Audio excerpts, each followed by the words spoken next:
Hi everybody, how you doing?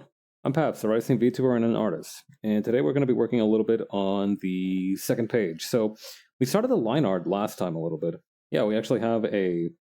Hang on, I think my microphone might be a little far from my face. I don't know, something's weird about my model. It doesn't seem to be fully synced or something. Oh wait, hang on, I think I know what it might be. Let me just bring this in a little bit closer. There we go. I think now it should be a little bit more responsive. PNG Tuber Plus is really impressive. I don't think you could have gotten like this range of, I can't imagine it looking this emotional, Dynamic's a good word. I should use the word dynamic. I couldn't imagine getting a PNG this dynamic with just a. Am I using the right eraser? I am not. Using just the Fujitech. I remember there was a time when I almost exclusively used Fujitech. Well, no, not almost exclusively, like actually exclusively, because I was a PNG tuber for like 6 months, I want to say, before I got myself my first Live 2D model. God. That was a funny time, honestly. Alright.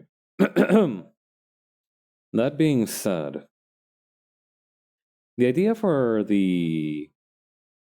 You can see here that I've got like different plans for a lot of different things. That is by design. So right now, what I want to do is I want to get the basic structures down, and then we can, we can go a little bit ham. We can commit a little more. So I think the main thing is just a few details here, for example.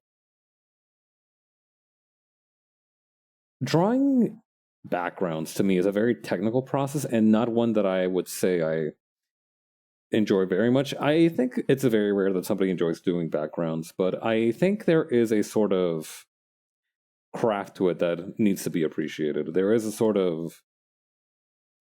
It's a lot like doing exercise even when you don't like moving around too much. It's like you learn that you don't enjoy it during the moment, but like you feel the effects of it if you do it consistently. Not even if you do it consistently. If you do it well, you feel satisfied with yourself. For most people,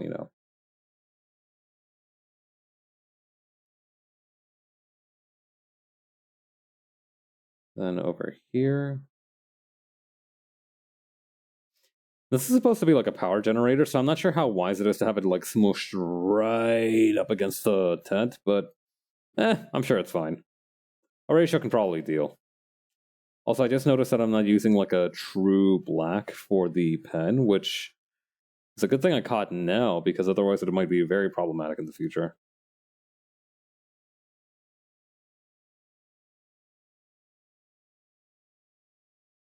Actually, just in case, I'm just gonna select all this and make sure that it's a true black.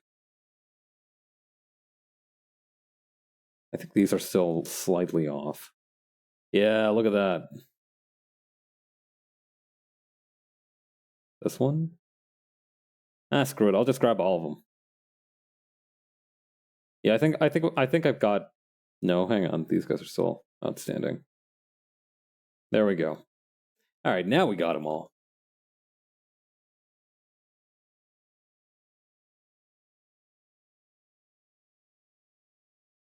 All right. So here's my idea for the generator is I am going to Google what an electrical generator looks like.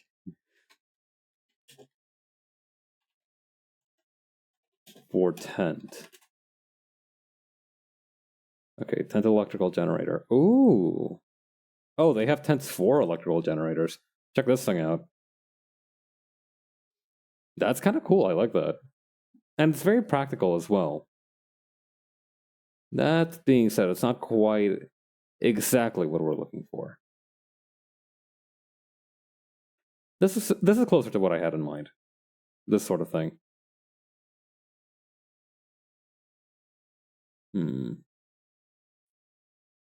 Generac. All right. So I'm noticing a few details, right? I'm noticing the motor here, obviously. There's some kind of boxy structure over here. And there's obviously the actual plugs. Okay, I think we can put something together from this.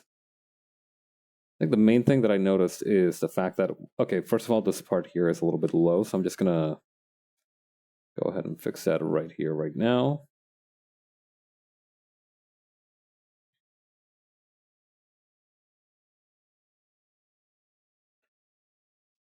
Up here too.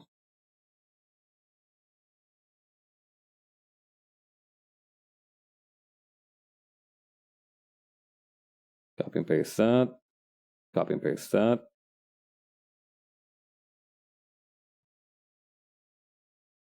Copy and paste that.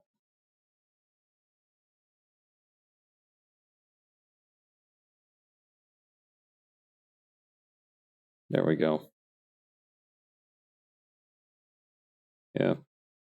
I started seeing, I saw on the news today, right, that picture of Trump's lawyer with a gaming laptop of all things in the courtroom.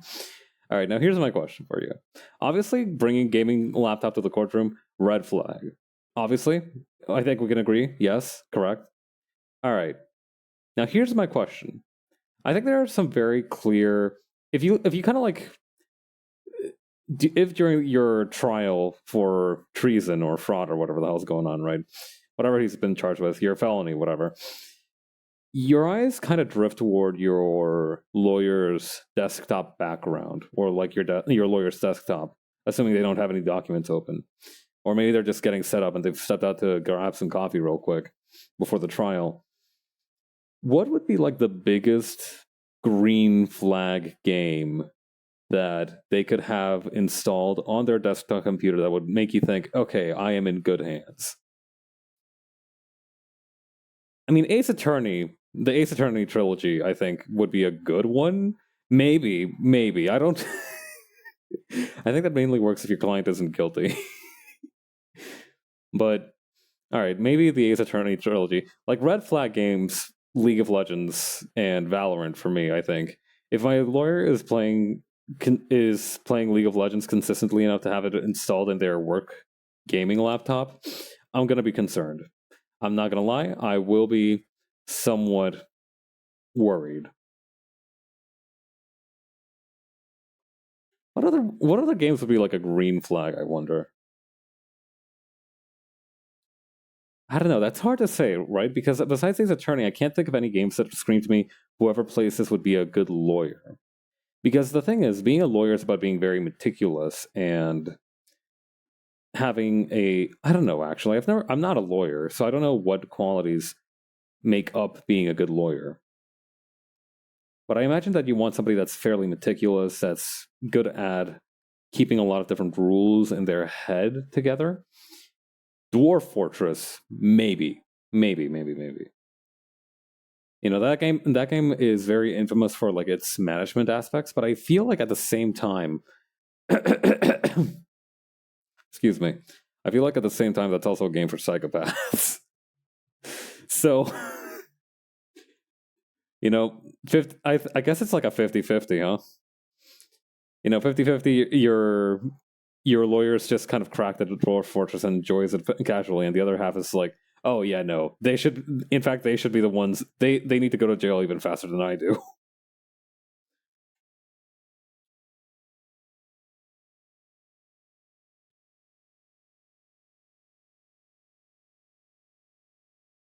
Like I said, to me, the lawyer having a gamer PC is not the fundamental red flag. It's that it's the lawyer with the gaming PC for this specific case.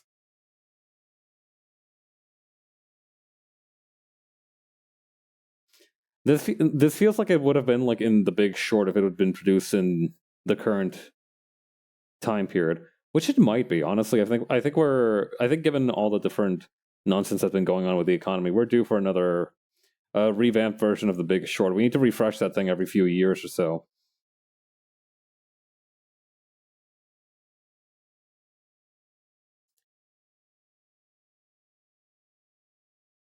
It's like it's like replacing the air filter in your air conditioner or something.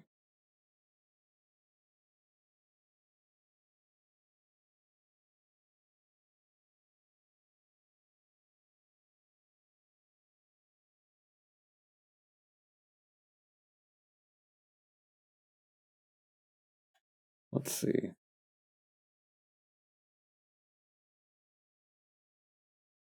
I do understand to some extent. Like the thing is, right? People have that perception that people who work the day trading and investment are like these fairly intelligent, if somewhat reckless individuals. But I feel like we need to create a more insistent public perception that some of these guys are just straight up dorks. Like I feel like the Wolf of Wall Street did a very did some damage to the perception of what competency in day trading looks like. You know, maybe it overhyped expectations just a little bit.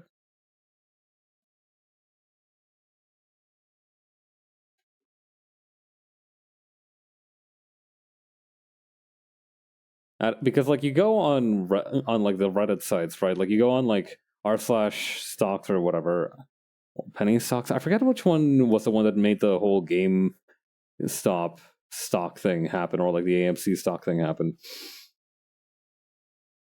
I forget which specific subset of clowns that was, but you go in there and you realize that like, oh, none of these people have a healthy outlook on society. You know, and that's, you know, it happens, right? It happens that because the stock market is essentially gambling to some extent, especially if you don't have the kind of capital and scratch needed to really diversify your risks. It is very much, and you know, have the equipment and research needed. It is very much like gambling. I think. Wait, actually, I think that is the name of the subreddit that I was thinking of. Like r slash like it's essentially the idea of like putting all your money in, not inside of a bank account, but essentially in your investment holdings. Something like not free fall. I forgot the exact name of it. Hang on, I'm gonna Google this. It's gonna bug me if I don't figure it out.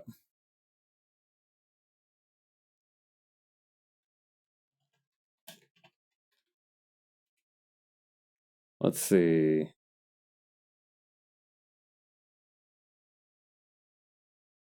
Let's see. Blah blah blah blah. Why GameStop? Frenzy. Okay.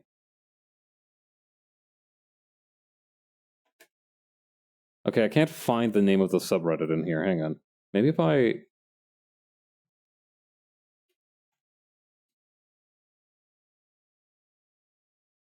Okay. Wall Street Bets. That's the name of it. Found him. All right. But yeah, no, I was pretty close. It was essentially Wall Street Bets, is what their name was.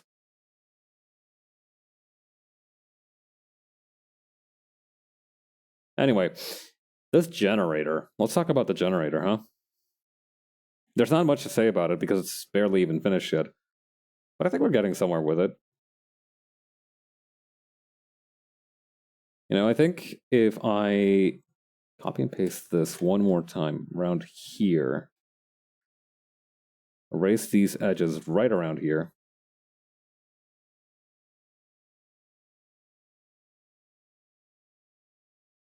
and then have it right down the middle.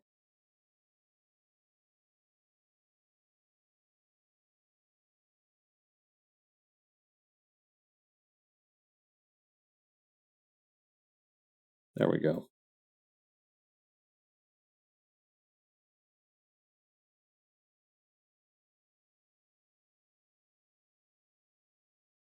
Okay, erase this, erase this.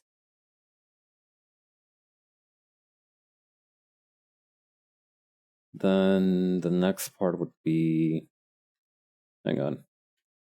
We'll need one of these. The good thing about this is that if you have two objects close enough together, you can more or less just jerry-rig it. Or I could just use this one here. I don't know why I reached all the way back there.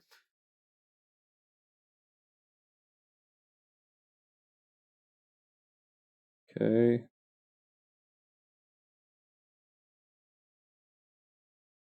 There we go.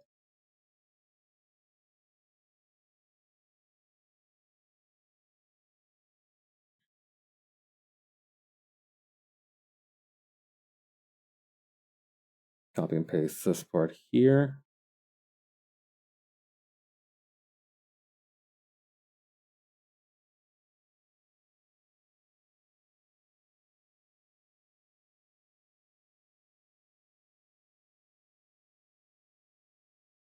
And now we have a vaguely engine-like shape, which takes up, and this is going to be an approximate estimate, like 3% of the total screen real estate, I'm gonna call it.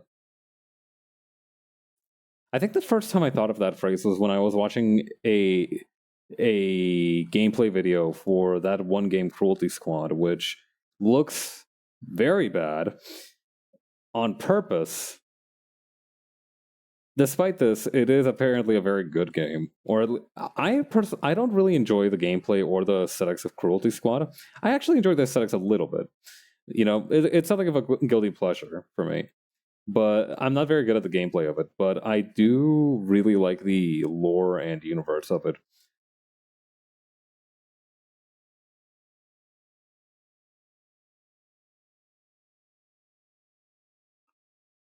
Yeah, I remember watching Civ 11's video on Cruelty Squad and being very into the just general world building because it has this whole kind of meaty.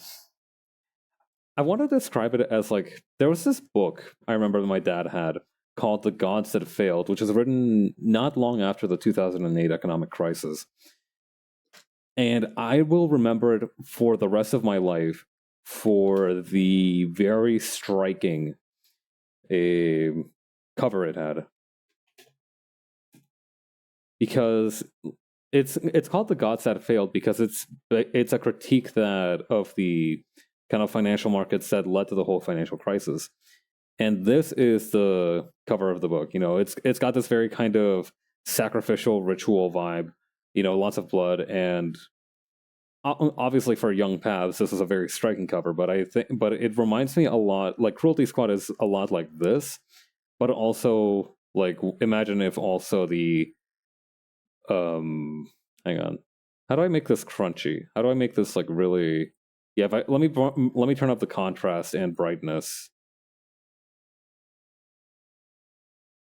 Cruelty Squad is kind of just like this, but forever during your entire playthrough. For a frame of reference of what that game is like. Apparently, it is very good though, and I can attest that its gameplay does feel good, but it's not my cup of tea.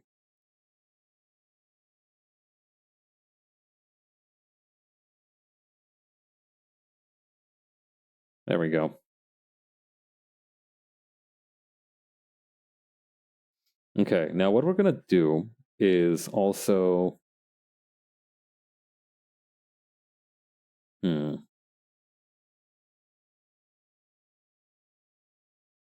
let's round out the corners on this thing.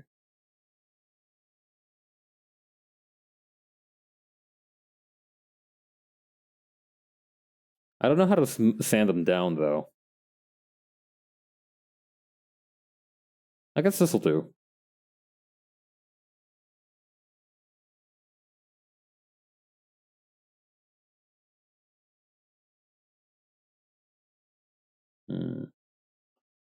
There we go. Yeah. Also, today I learned that apparently Dipping Dots actually has competition. I for some reason I assumed that they were the only kind of guy in their entire industry, but no, in other countries. Excuse me. Let me clear my throat off mic real quick.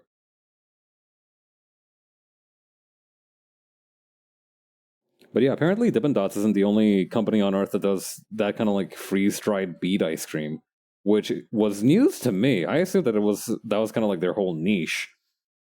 Like, how do you make that and then not patent it? Anyway, apparently there's this UK branch called competitor called Mini Melts, which not trying to bootlick for Dippin' Dots, not trying to rig the game in Dippin' Dots' favor or anything, but that's an abysmal name. I'm really not a fan of the name Mini Melts. I can't really explain why. It just seems whack. It's a very whack name. But yeah, mini melts. Apparently, mini melts is the most competition that Dippin' Dots has had for most of its run. And apparently it's because mini melts is just being much better at kind of getting more stores out quickly. Because apparently Dippin' Dots doesn't have a whole lot of locations, which makes sense because of the weird technology needed to actually make them. But I don't know why mini melts is being able to expand when Dipping Dots can't. I don't know. Maybe it's something like their financing or something just doesn't let them tie up that much cash in the short term. But yeah.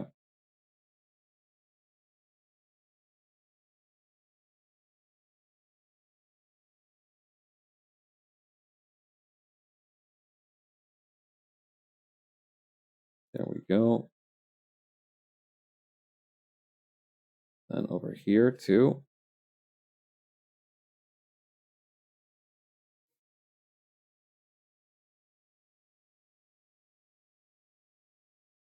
I'm gonna just hang on.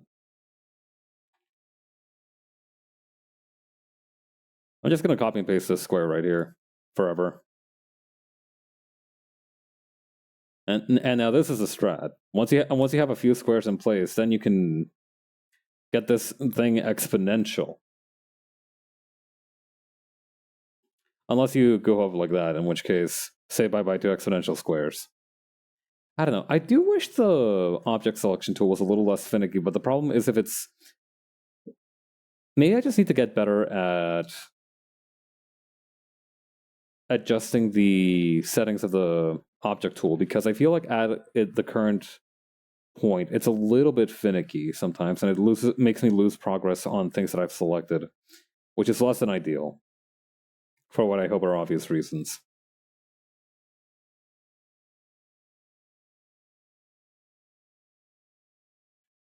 Line it up right, and there we go. Oh, perfect.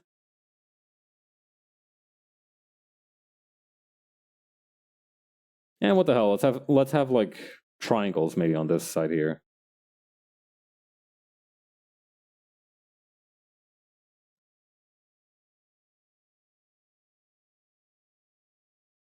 Now, if I were an actual designer, I would absolutely argue against having two different patterns on a machine.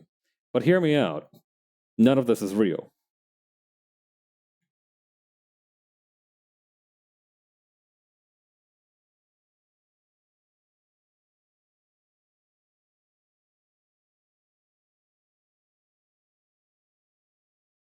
Okay, may have some stakes into the ground here.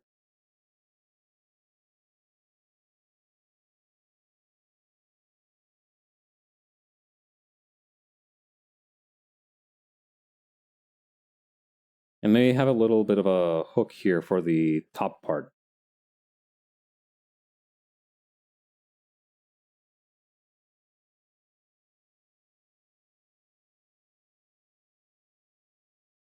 Okay, there we go.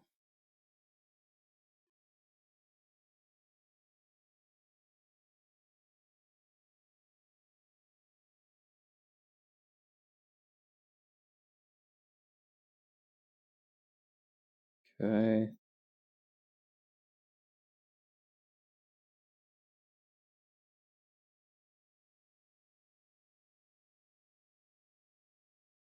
Perfect.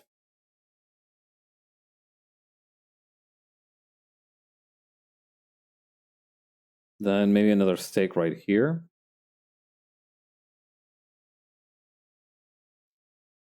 Come to think of it, I haven't really thought of the weather for the planet here.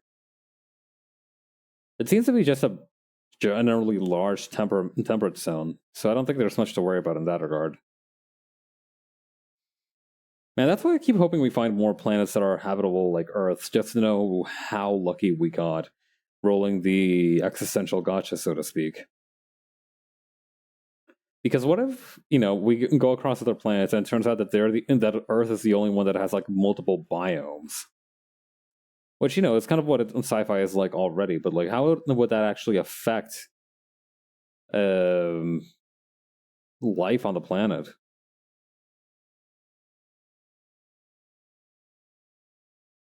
Not saying that there will be alien life, but like even for humans, what would life look like that? Look like in that regard?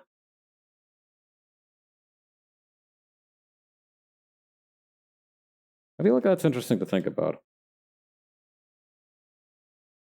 All right. So here's what we're gonna do. We're gonna have a big hole in the sphere.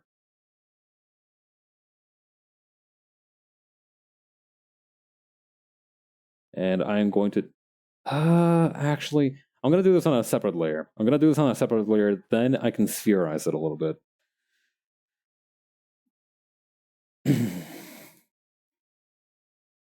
Speaking of spheres, I heard that apparently that you remember how a little while ago I talked about that thing in Vegas that was essentially this giant sphere that was made up of like LED lights and such, and how it was kind of horrific because it had a giant blinking eye on it one time for a little bit, and that was kind of terrifying.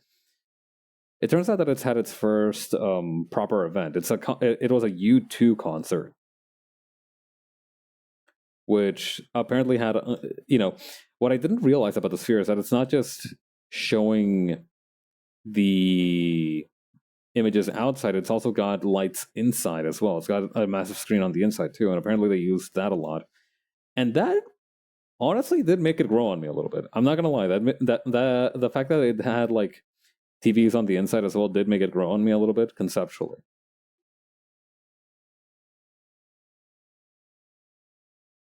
Like, as long as they don't pull any more of that eye shit on the outside of it, then I think I should be able to have a fairly amicable relationship with the sphere. Alright, so I got good news and bad news. Good news. Actually, no, let me leave with the bad news. I can't actually spherize the vector layer, so we're gonna have to do this. Yeah, the good news is that there is still hope. We can still just mesh transform it, which is gonna be my original plan, but I wanted to see if I can spherize it a little bit, so it can look a little bit more natural.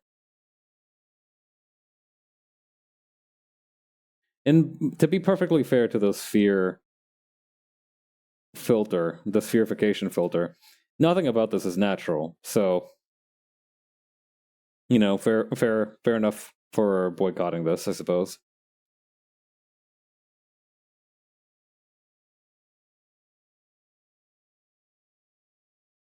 But yeah, the reason I drew this like huge structure outside of it is because this line here represents where it's going to be buried in the ground. So we're only going to be able to see until around here. The rest of this is going to be kind of like a hole leading up to it. I'll keep drawing, and you guys will see what I mean. Let me cook. Let me cook for a minute. All right, maybe for an hour, maybe two.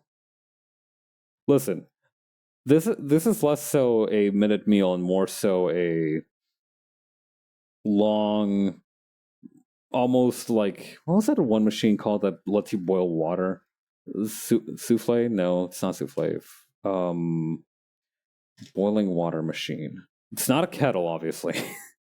Just to clarify, it's not a kettle. Water boiling wand.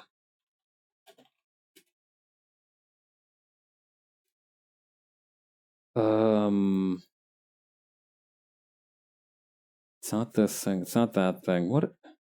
Sous vide? I think it might be sous vide. Yeah, sous vide, sous vide, sous vide.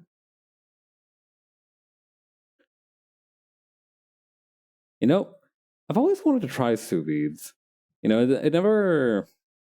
I can't justify myself getting one because I don't eat steaks that often, right? Or cook myself fancy cuts of meat that often. But it does seem like a cool little thingamabobber.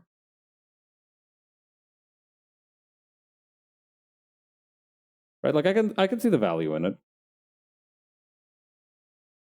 Apparently, you can also use it to make a edible cookie dough, which pretty slick. I'm not gonna lie.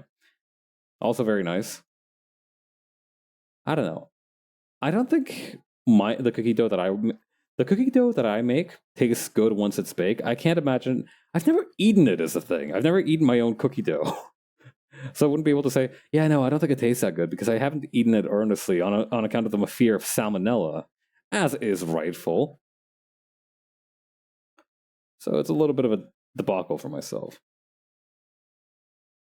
Not to mention I haven't been able to bake in a while because my oven needs one of its electrical components replaced, and I still haven't found the time to ask my landlord if he can fucking get around to responding to the complaint that I put up on the requests portal, or if I can just call up the technicians from the company itself.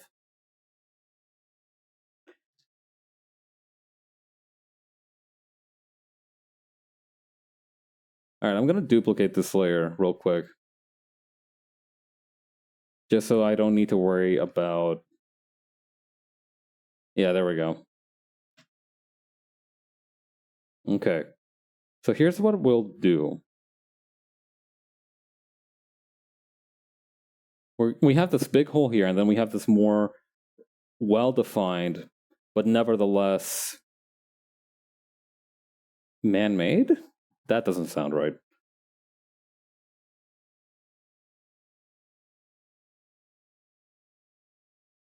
I'm sure I'll find the right word for it eventually.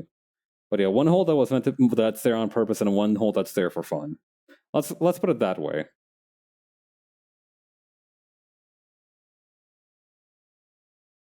Actually, let's use a circle. I have a circle back there, but I can just make a new one.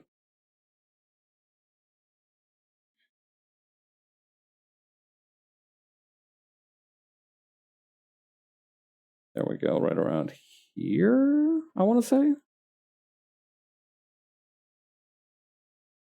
No, that's not quite right. That also doesn't feel right. Alright, what happens if I erase all this? No.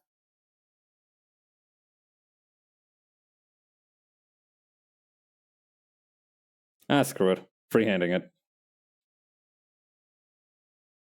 That being said, alright. So maybe...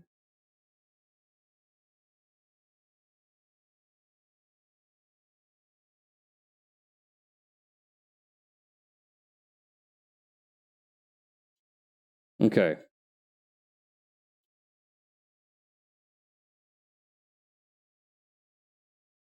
We'll need...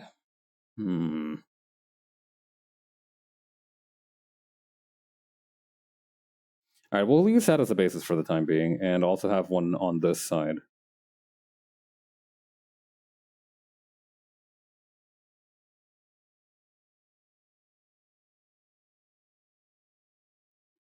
Because, like, I don't know how...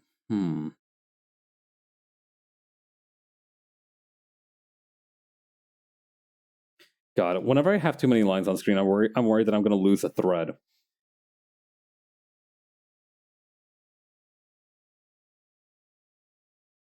This almost looks like a landing strip a little bit. Okay.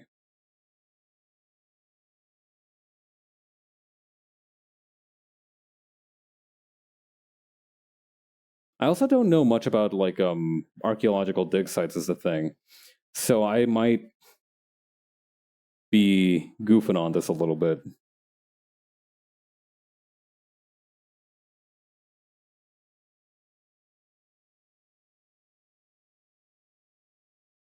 You know, we get a little goofy with it. We get a little silly.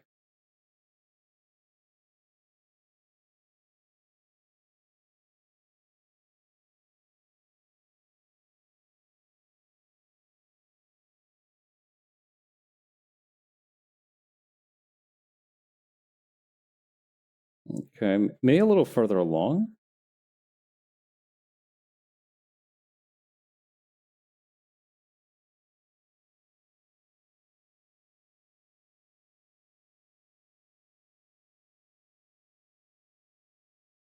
Maybe some kind of a safety line somewhere.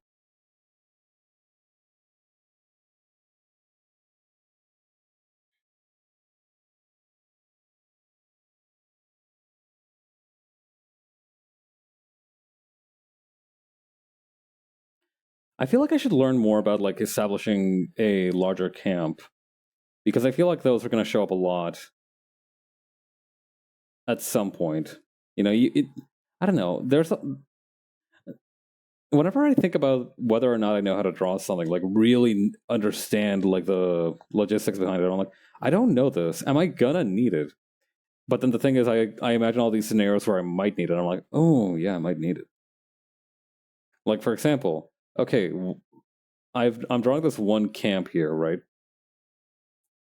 So I kind of want to learn what kind of circumstances, right? What kind of things do you need to bear in mind when you set up a camp like this? Because I'm putting this one up near a hill. There's the tents might be way too close to the hole. I don't know. I do not understand the structural integrity of dirt and other earth-based substances. Inadequate. It doesn't make me feel inadequate per se, but it makes me feel like I don't know. Maybe it would be easier if I knew a little bit more about it, but I don't, and I feel like at this point, learning more about it would just take more time. So, free balling it is.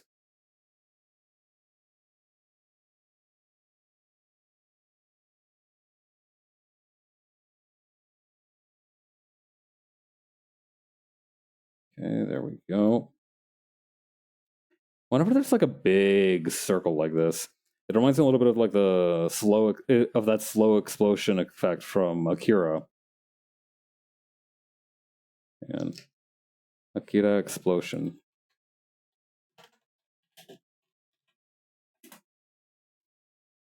Yo, I just saw a Google hit for Akira explained.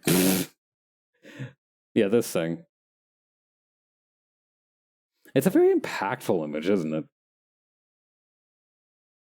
This is slightly less so impactful, but I think it still has some power to it. Hmm. But yeah, safety railings of some kind might not be out of the question, I think.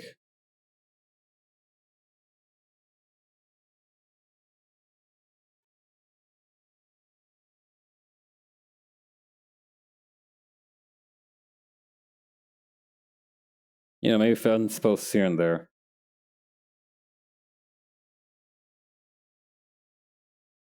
With lights or something. Actually, you know what? Since this is going to be a secondary kind of excavation site, first of all, let me clean it up a little bit more.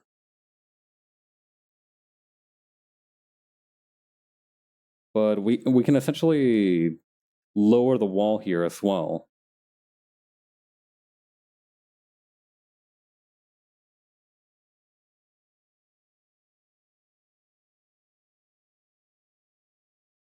Okay, let me copy and paste this line here.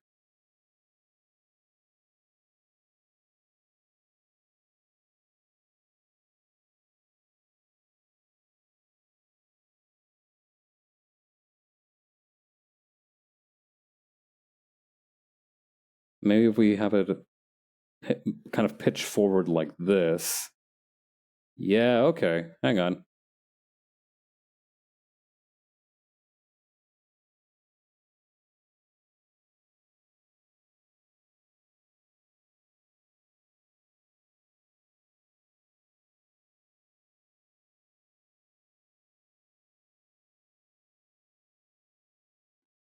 Okay, have a little bit more dirt here. And then lower this. Does that make sense? So I don't think it does, unfortunately.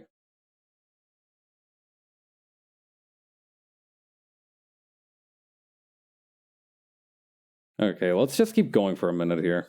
Let's kind of do what comes natural a little bit.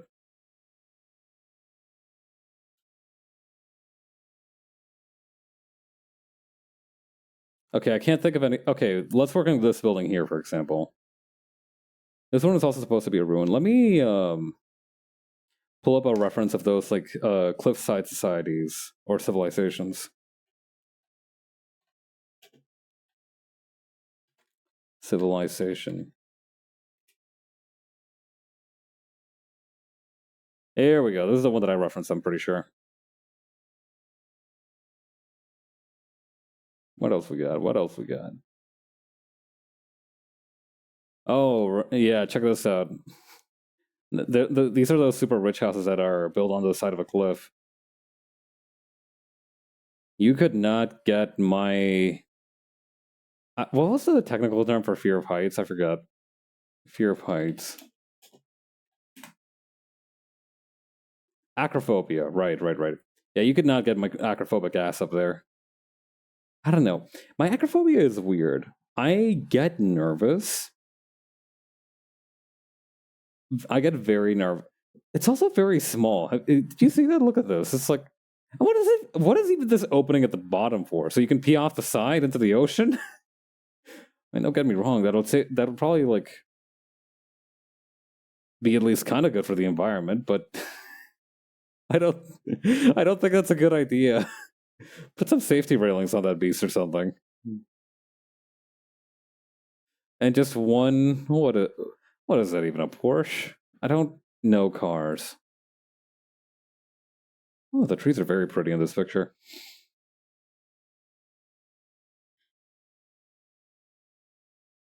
Yeah.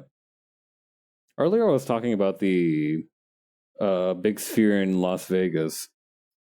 I found out that apparently the guy who owns or built or came up with like the original design for it, I don't remember. Anyway, one of the original guys behind it is this super rich dude. What's his name? James Dolan. And apparently, his whole idea for it was a circle with a stick figure inside of it, if you can believe it. And from that, they built that whole thing. Those, I hope, whatever they're paying those engineers, it cannot be enough.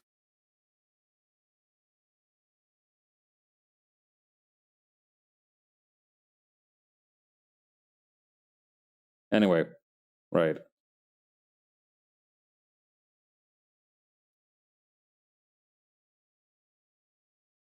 This might be a good time to turn on the ruler that I was using for this. Is this the one? Yeah, it is.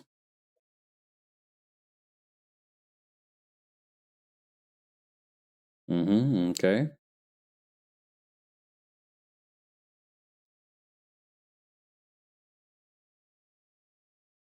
Let me just make lines along the entire length of this. And then maybe one right down the middle, too. Just so I have a sense of perspective.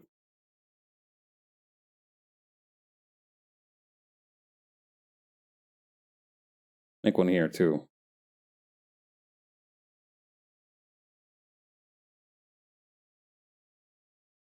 Okay.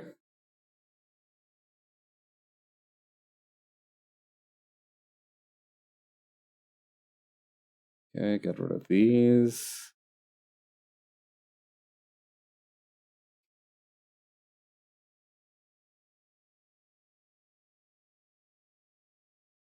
Actually, I kind of like having some of these Tron lines on there. Let's keep those.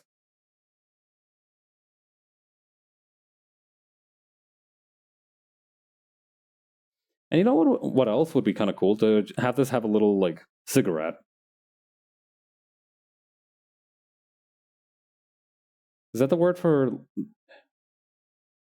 like, some kind of chimney thing?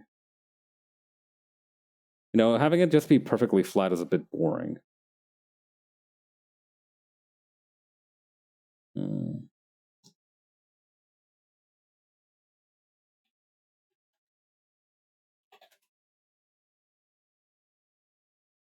Hmm.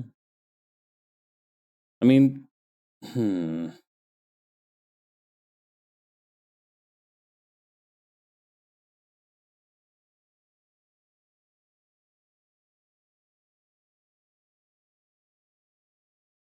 There we go.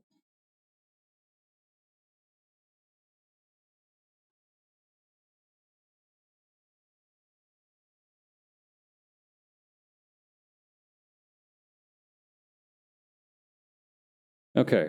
Then the next part would probably be to figure out what other details this little thing is going to have, because right now it just looks like some kind of Lego brick built on top. You know, actually, that doesn't look too bad. You know what? Actually, you know what I think it could use? Racing stripe right down the middle. That'll throw them off their game. That's the mix-up right there.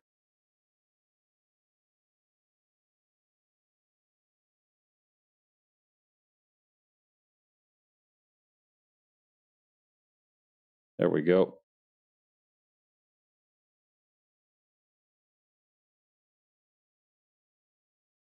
Then what we can do is we can probably have just additional lines on this side.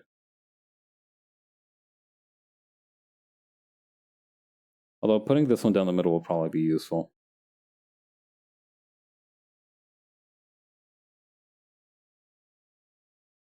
There we go. We can have a line down the middle here too. We're gonna remove this one here to begin with, so that's fine.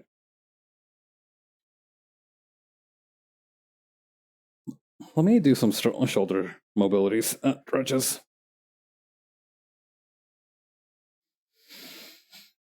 They felt really stiff just now for some reason.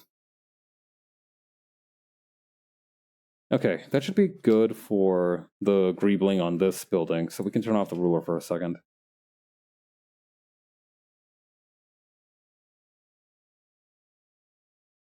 Actually, one more thing.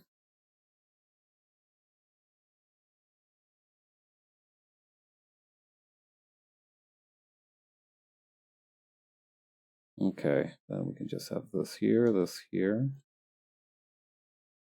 then this here and this here. Okay, that should do it. With this, we have a little bit extra texture on this side of it.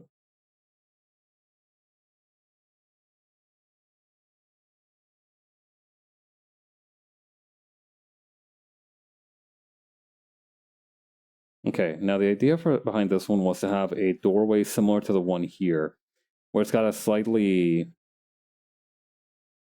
I'm gonna call it a top hat shape to it, which I think was kind of interesting.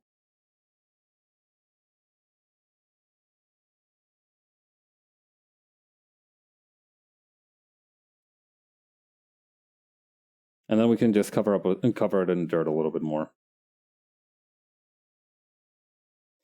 Oh, actually, what would be very useful to have right here would be to have a kind of basic brick structure right here that could get covered by the dirt as it goes on.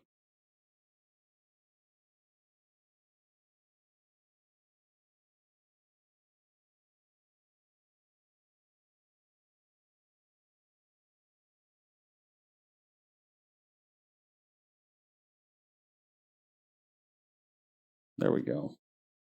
And then, now that we have that kind of done and dusted, we can just kind of sink this right around there. There we go.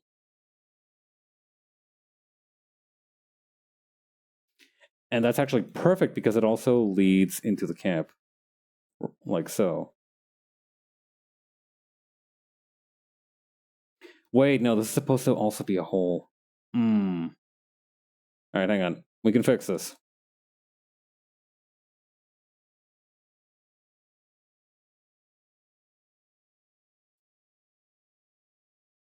No, that creates tangent. All right. Let's put it closer. Closer works. Nope. There we go. Oh, but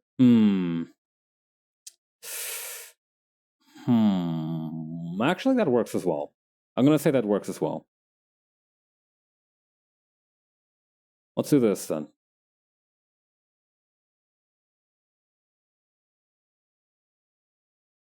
Right, ruler's still on.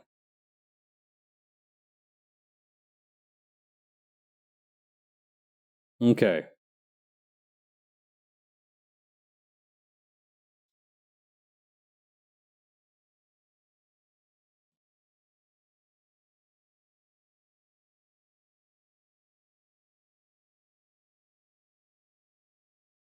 Okay, and then we have the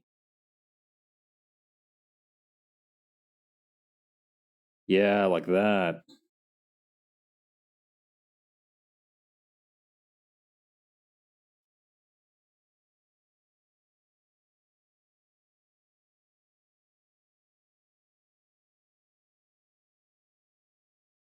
There we go.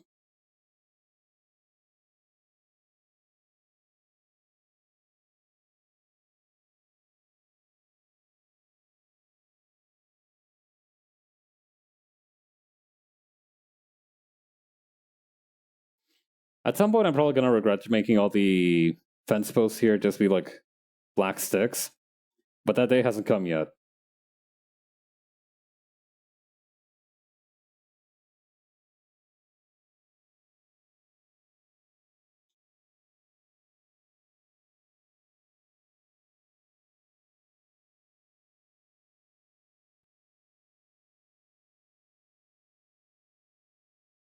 There we go.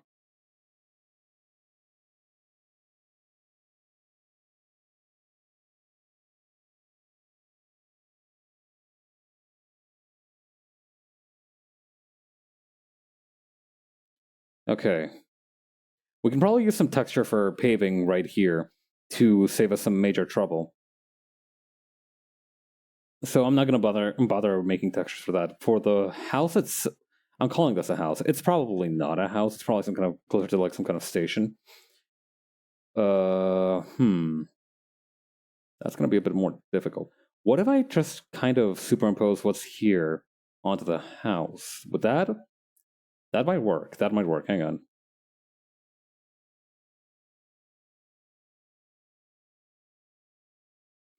Well, maybe 30-60 would be a good better ratio for this one. All right, how tall would it be around here? Okay, perfect. No, come on. Why does it keep... Okay, hang on. I'm going to win. I'm going to make this work if it kills me. The edges aren't aligning in a way that I want them to. It's the problem. There we go. And now my obstinance shall give birth to creativity. As is the usual course of action in these live streams. Me being a stubborn little bastard has been the reason that I'm flexible in a lot of surprising scenarios. You know, at first I was like, let's make this like the tower, but now I can be like, actually, because I've decided that I don't want this to have any tangents whatsoever, which is the right decision to make, I feel. I don't feel like I'm entirely unjustified in that. Oh, wait, I can actually just move this up now, can't I? Up and down a little. Yeah, there we go. This works also. See what I mean? Perfect problem-solving skills. Mensa wishes they had what I have. I've said this before. Does Mensa actually... What does Mensa do? I mean, like, I know that mathematics is a genuine field of study, right? I've actually been learning about mathematics a little bit recently, right? Particularly in the case of, like, very large numbers. There's this very interesting thing called... I don't know if thought experiment's the right way to describe it. It's this idea of these trees. So, and I can sketch this out in just a second, but imagine, if you will, you were playing a little game. You're playing a little game where the goal of the game is to make as many trees as you could without repeating the tree and some additional, constraints. I can't really describe them succinctly, but essentially, you can't repeat the same tree as you're making different tree patterns. That's the goal of the game, is to make as many trees as possible without repeating any patterns or without kind of triggering this similarity between them. So, like, if I have this blue seed, for example, actually, again, here we go. All right. So if I have this tree, right, that has two seeds, right? One seed becomes two seeds. Then I make a tree that looks more like...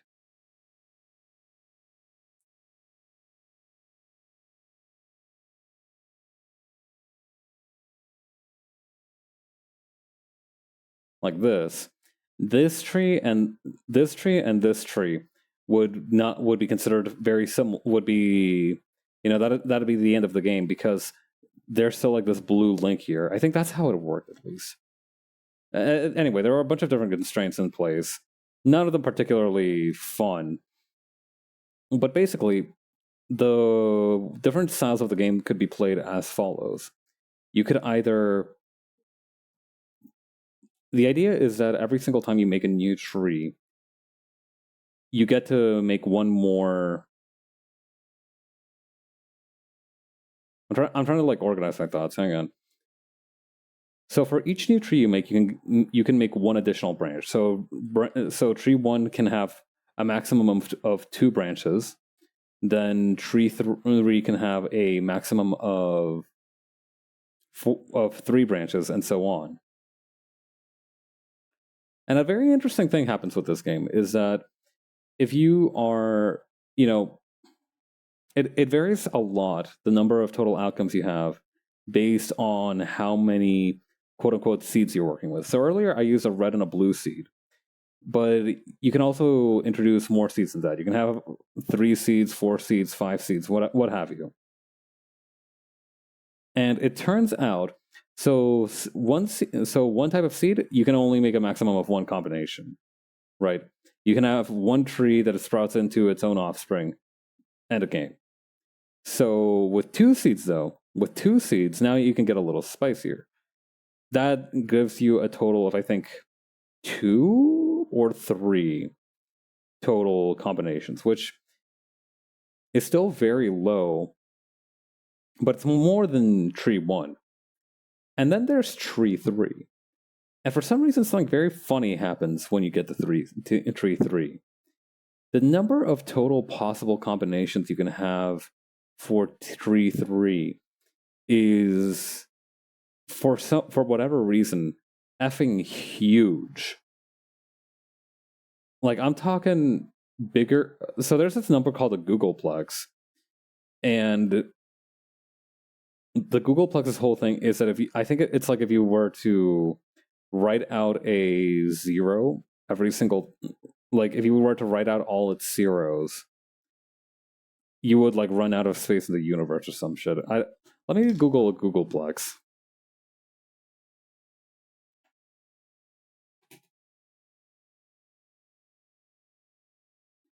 Yeah, Googleplex is the number 10 raised to the power of Google.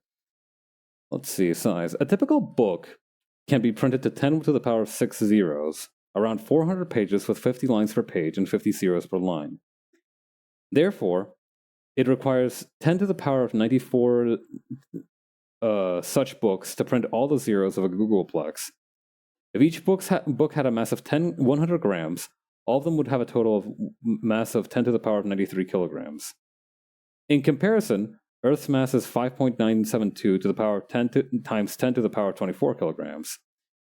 The mass of the Milky Way is estimated at 2.5 times 10 to the power of 42 kilograms.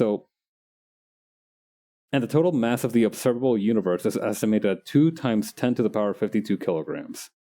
To put this in perspective, the mass of all such books required to write out a Googleplex would be vastly greater than the masses of the Milky Way and the Andromeda galaxies combined, by a factor of roughly 2 times 10 to the power of 50, and greater than the mass of the observable universe by a factor of 7 times 10 to the power of 39.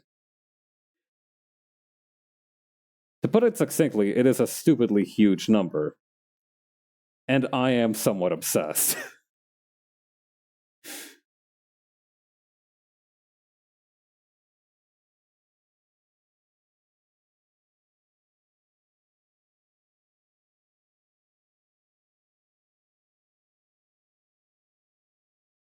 But yeah.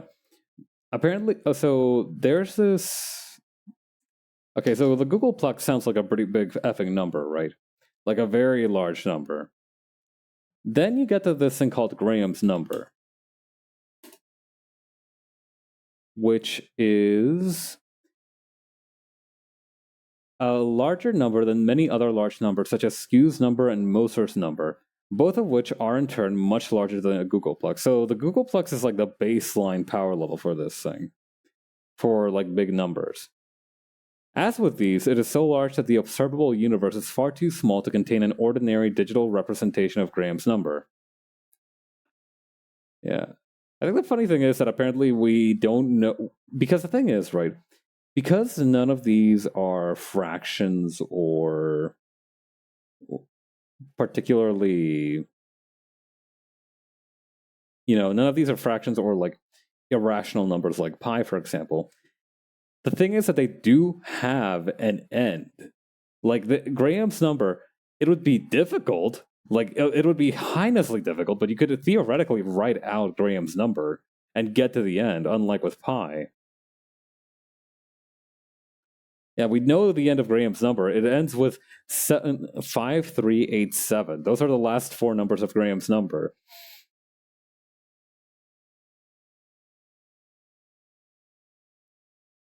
And to put it into perspective, tree 3, the number that I was describing earlier with the seeds and all that nonsense, is bigger than both of those by massive factors.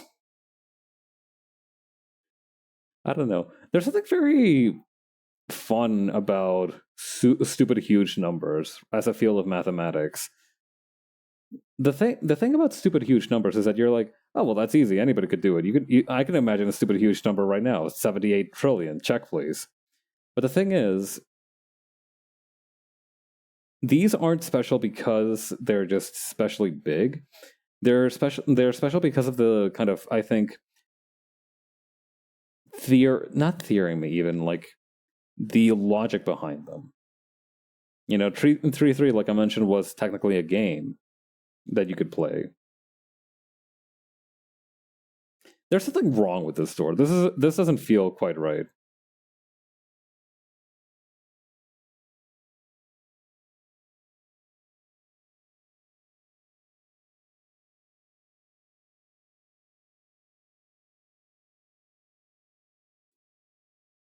Now, see, this doesn't feel right either.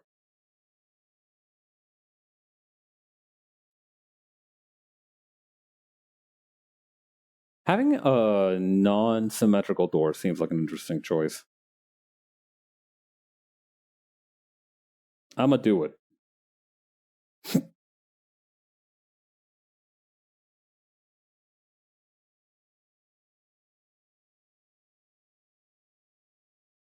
Okay, copy this part here.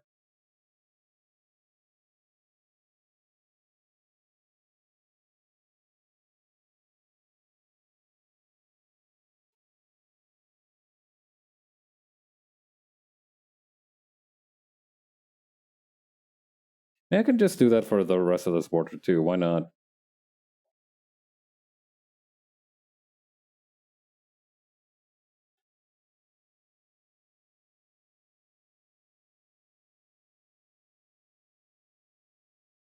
Okay, shift this to the left. Shift this to the left also.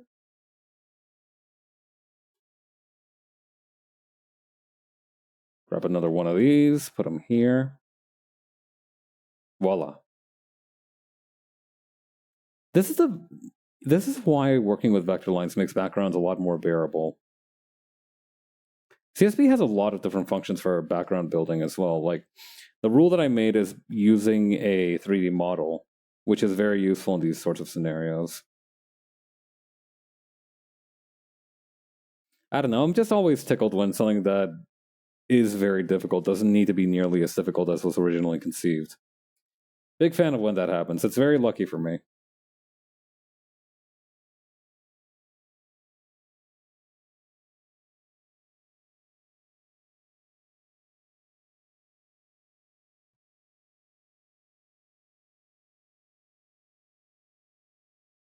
Okay.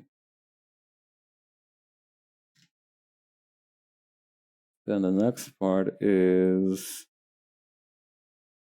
gonna be the dirt and stuff around it. Okay, yeah. I mean, I can kind of simulate that by, hang on, by having like dirt patches here and there. No, if it, I should probably do that with like the dust tool or something.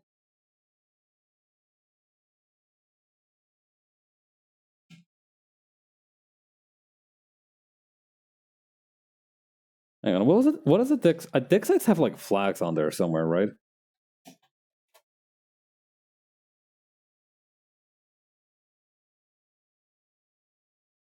I feel like I've seen pictures of dig sites with tiny little pennants and flags in different places. Yeah, there we go.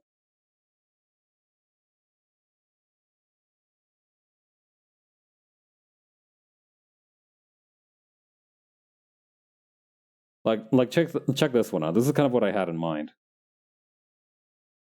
Yeah, they've got little pennants rather than fence posts, but I think fence posts makes more sense for this yawning chasm on the ground.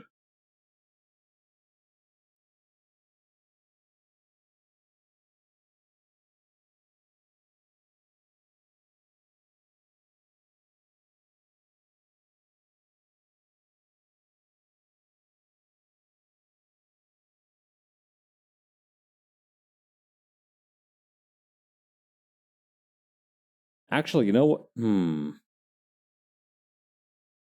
no, no, no. Hang on.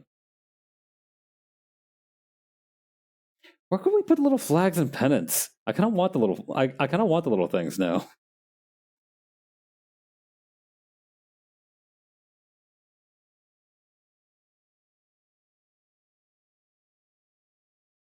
Okay, there we go.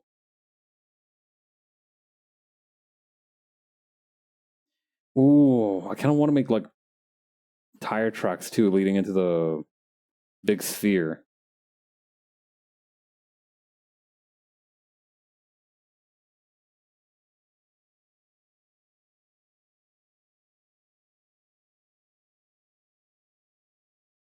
There we go. And this is how we can offset the ground a little bit.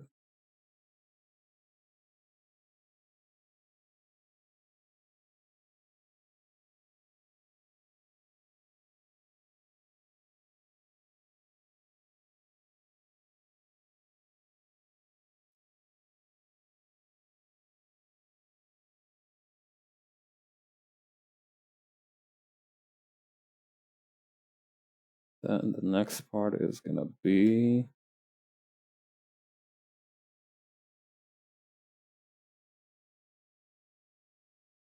Oh, these look kind of rock-like, don't they? They're finally starting to take a little bit more form.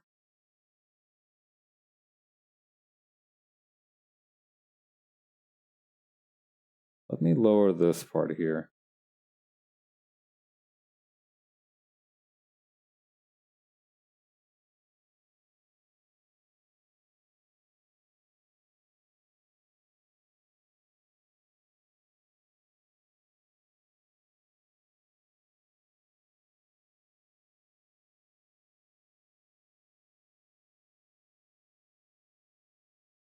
Yeah, okay.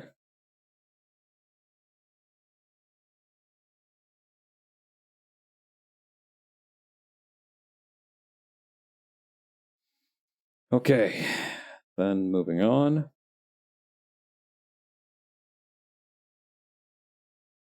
You know what the best part of this is? I'm gonna have to do this again once I get to the next page because the next page is also like a super huge spread of the actual gun.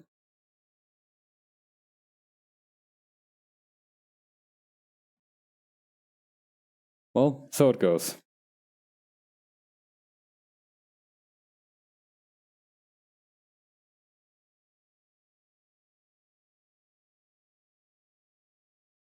Okay, put this thing back here and then another one further along.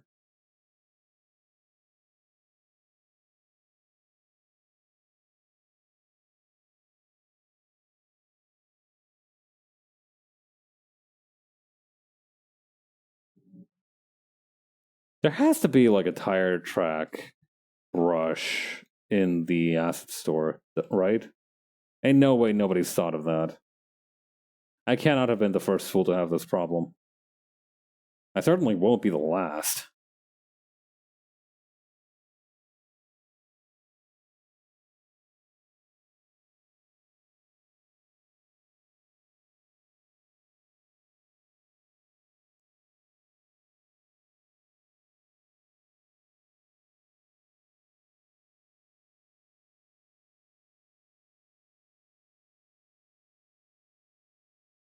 Oh, here's where we can have the little pennants and flags and such.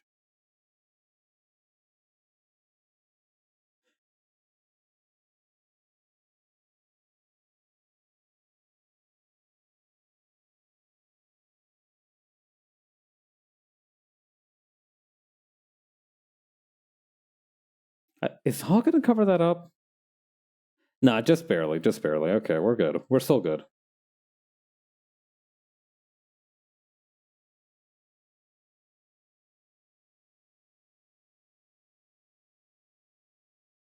Hmm.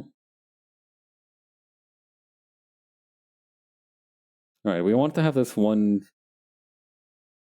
cargo container open.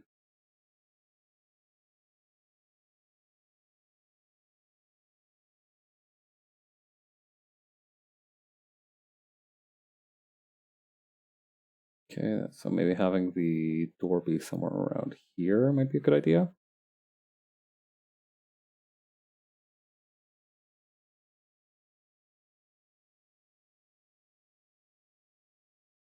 I wonder if your handedness, right? Like, I know some people are right-handed, but some people are left-handed. Yeah. I wonder if your handedness also influences which side of an object you're more comfortable drawing. I don't think I've noticed me being more comfortable drawing in like a specific angle or side or something. Although I do know a problem a lot of artists have is that they just automatically resort to a 3/4 angle. I know that's like a meme of the art community, right? Like, did you just make another character illustration that's just a 3/4 angles headshot with no background? And they're like, yes, all ashamed or something. If you made anything today, you deserve a fucking medal. By the way, as my two cents on that. If you make anything any day of the, like, obviously, it's best if you challenge yourself, right? It's that kind of like virtue of mastery or whatever you'd call it, right? But if you make anything on any given day of the week, as far as I'm concerned, you're coming out ahead, right?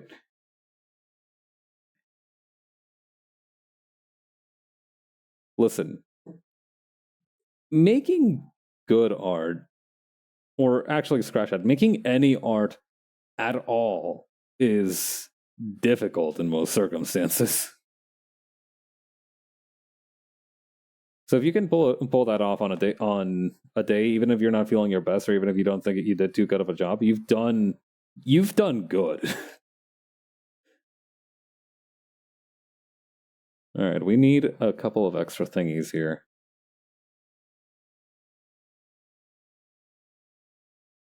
Okay, these two. Okay, here we go.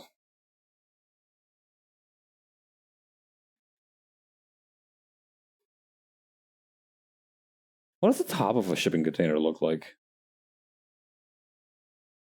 I get that the reason we have most of these from kind of ants eye view of a shipping container is because most people aren't tall enough to see the top of a shipping container. If you're taking a picture of it, what does it look like though from the top? Oh, here we go. Wait, no, this is like drone. This is like drone footage of a ship. It's too far away. I can't see. Somebody made a swimming pool out of one, which honestly doesn't seem like that bad of an idea. If they can keep water out, they should be able to keep water in too, right? That just seems logical. Oh, here we go. Check that out.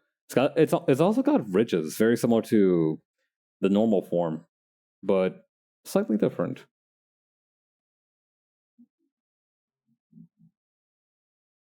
Hmm.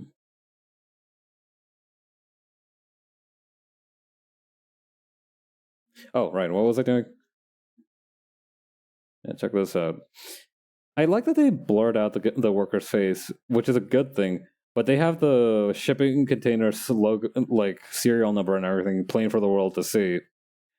The man's identity is safe kept, but the shipping container is about to get doxxed. Anyway, we can confirm that there are essentially also these borders on the top here.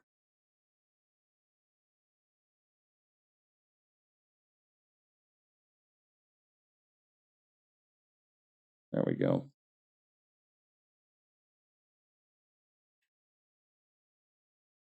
Okay, drag this down. Drag this up. Dragging this, dragging that. I sound like I'm I'm a boss tutorial for Sans.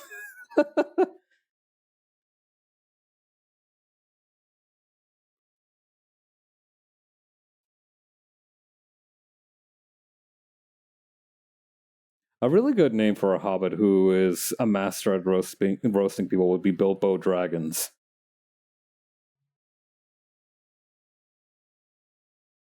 I haven't read The Hobbit yet. I need to really get on that.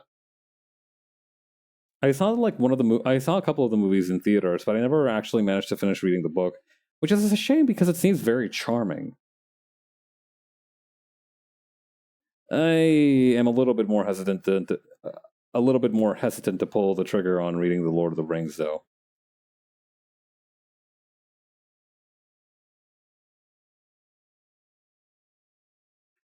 Man, I knew I should have read those dang things when I was still in middle school and had like the voracity to read them.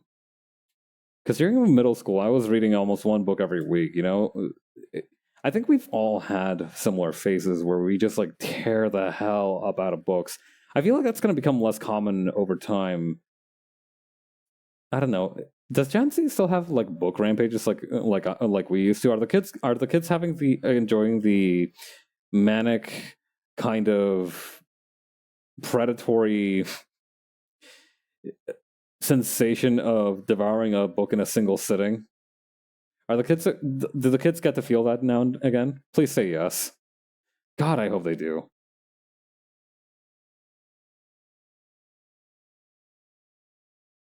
I'd be happy if they read, but maybe then they'd be spared the kind of hollow feeling that you get when you realize you're never gonna kind of outpace your 8-year-old self at reading books. I don't know, I still got time. I could probably still outpace that little sucker. Listen, 8-year-old Pavs was a sweet kid, but I know that I can read more than him if push comes to shove. I don't know how I can prove it, but I will. I mean, I read Excel spreadsheets, but I don't know if those count. You know, when you have like a series set inside of a school or something, a common joke is like, do comics count for like a reading assignment? And they'll be like, no, Johnny, comics don't count. And it's gonna, they laugh at the guy who doesn't have the right amount of attention to read normal books, etc. It's a very mean spirited joke, and I never found it particularly nice. Being that I am somebody who makes comic myself, and also that respects them as an art form. But what if one of those suits were like, do Excel spreadsheets count? Just like a living nerd emoji. Listen, no disrespect to people who use Excel all the time and people who use Excel for fun. But I feel like if some dude in my class went, do Excel spreadsheets count when asked about reading assignments, I would have to hold back a chuckle. Just a tiny one. I swear, just the tiniest little chuckle. I would have to hold it back.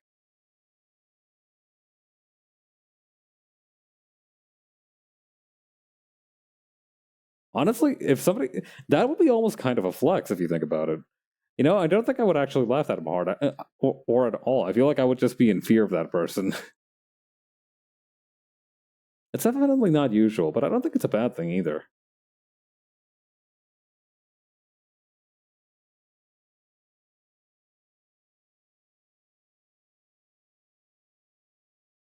I was gonna draw like the whole kind of that whole kind of grid arrangement in front of the.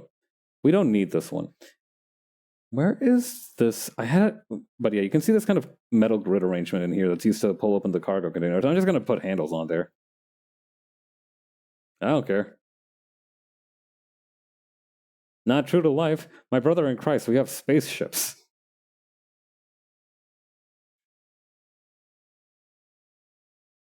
That's something that I have to remind myself very frequently, is that it's just not that serious. If whatever magic bullshit I'm cooking up doesn't satisfy a, rigorous empirical scientific test, but does at least satisfy me in terms of like an explanation of what it is and what we can use it for, I think it's good enough. Sometimes silly but coherent is enough. It doesn't need to be accurate.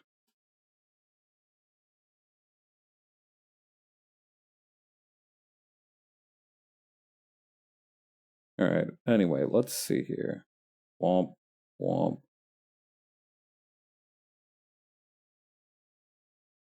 Just gonna draw lines across this thing. Can I just copy and paste these? I feel like that's going to be less stressful than drawing them properly.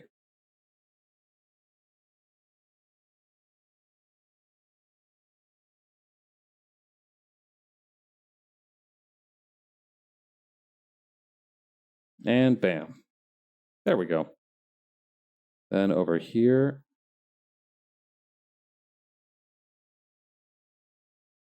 Bam, bam. Oh wait, I can just copy and paste these too. I'm sure this will have no long-term consequences on my output. I was trying to tempt Tate there to do a bit, but it really isn't having any effect. I'm getting away with this scot-free. Oh, I love it when that happens.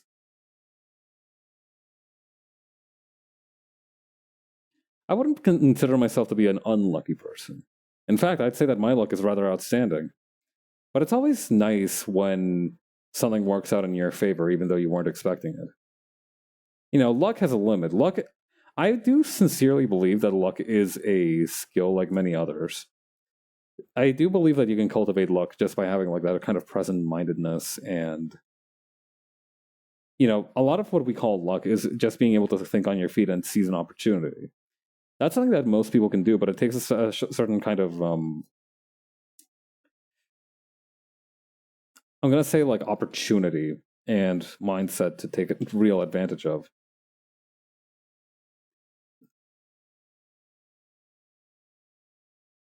I don't think I have it necessarily. I am just genuinely like dumb lucky. I have taken advantage of certain opportunities, but I don't think it's enough to say that I have cultivated it as a skill. But I know some people who have, and I think that's a very impressive thing. Just see. Have you ever like seen somebody who's just absurdly good at what they do get to work? Like somebody who is like much more competent than you at something you want to be competent at while they're working. Like I remember one time one of my coworkers, this person who was still like, getting used to the office, she needed a little bit more experience sitting in on client calls. So she asked me, "Oh hey, dork-sided Jesus, thank you for the sub." But yeah, so I remember one time she asked to sit in on this call I was having with a client, and apparently I did really well on the call because she was amazed by it, and I haven't had that experience recently, so I can't really recount that. But that's the best example that I can think of for that.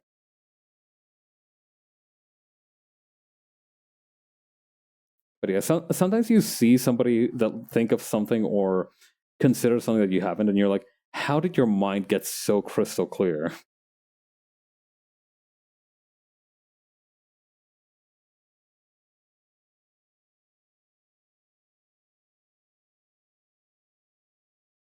Okay. Uh, let's turn the ruler back on just for a quick second.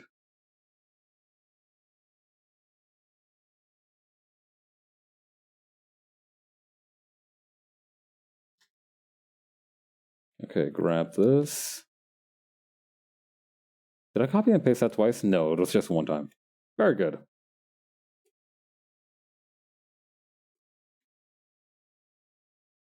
Okay, grab the two of these. Two more. Perfect.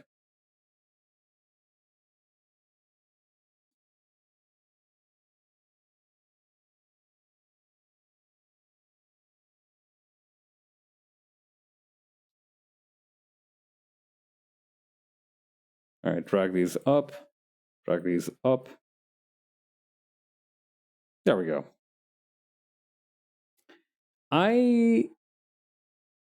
Now hold on a minute. This doesn't look right. Hold on. I got it backwards. All right, let me fix that real quick.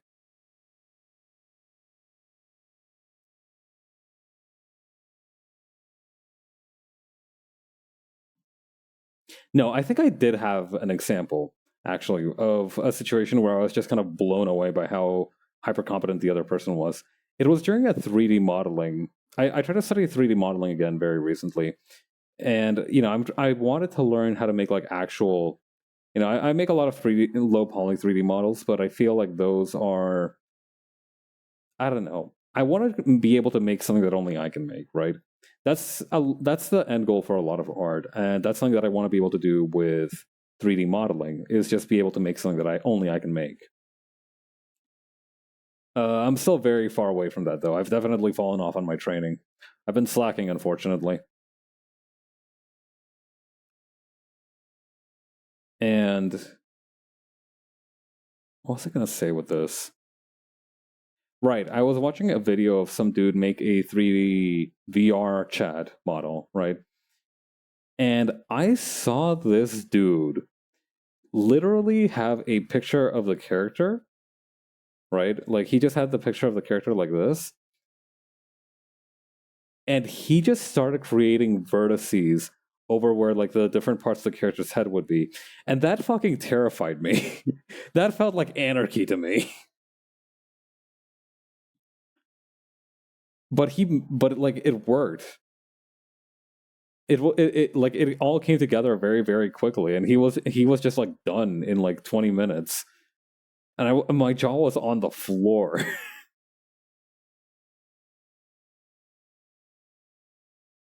Yeah, I feel like no, I feel like that was more like abject terror than admiration for competence, right? A little bit.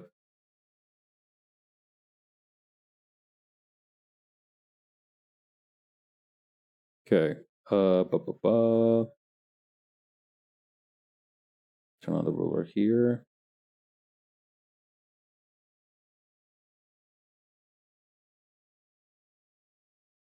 Here's what we can do actually to kind of do something interesting with these circular tents. Have them have a kind of a what do you call that thing that some stores have that they shut at the end of the day, like some kind of shutter gate. I think that might be the word, shutter. Yeah, I think that's a good idea.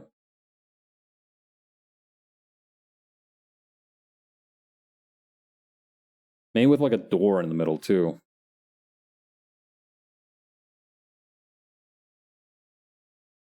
I don't know how that would work, to be perfectly honest, but I think it will.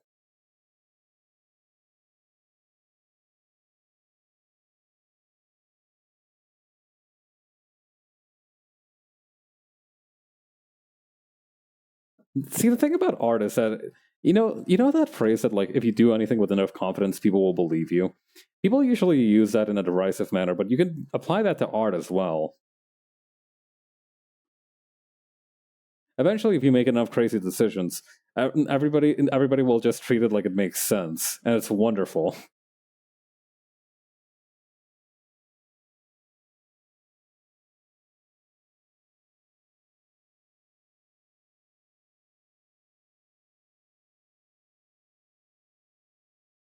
Okay, there we go.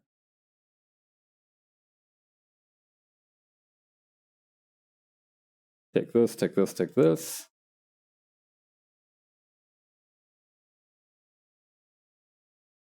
Very good.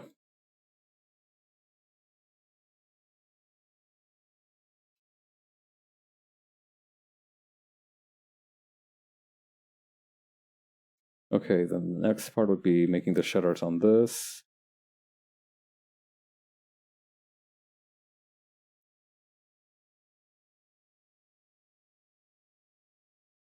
Again, explicitly speaking, I don't think this is a thing that can actually be done. But we ball regardless.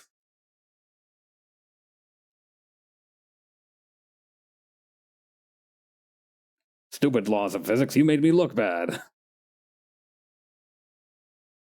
The Wright brothers cursing their 55th failed attempt at making an airplane. that's not a joke. That's nothing. That is a nothing burger of a joke.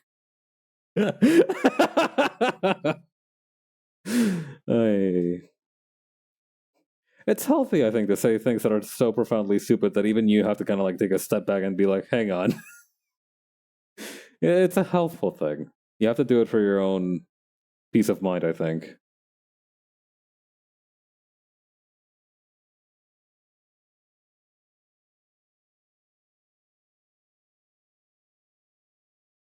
I admire people who can. I'm told that I have a very deadpan delivery in a lot of cases, which I find fucking surprising on account of the fact that I think I laugh at everything I say. I do that, I actually. But more so is hang on. I admire people who have like the ability to deadpan, but also completely stay in character. Because whenever I say something, I think that's something that I still need to work on, or maybe it's part of my charm. I don't know, but I keep okay. So recently, I've been watching clips of this guy called Doppio Drop Scythe from Niji Sanji, and the guy says the most batshit insane things without really commenting or explaining himself or really any kind of context. None of them apparently, like, some people don't even think he's coherent, which I disagree with. I feel like he makes perfect sense to me, but I cannot for the life of me imagine saying the things he does without cracking up a little. Like, he knows he's funny, right? Like, he has to know he's funny. Does he think he's just saying normal things and it's not delivering a joke? I want to be able to cultivate that kind of power. Or at the very least, replicate it.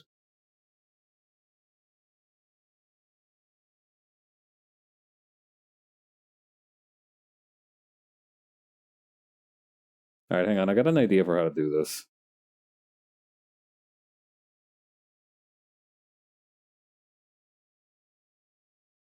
First, I'm going to move an arch over here.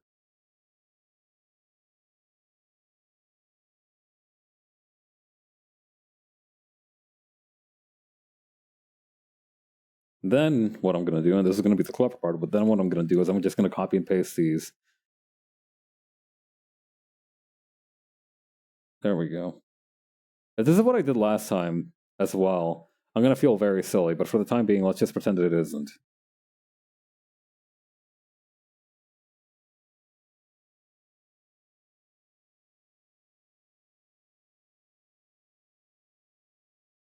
But yeah, I deadpan sometimes with the expectation of getting a reaction.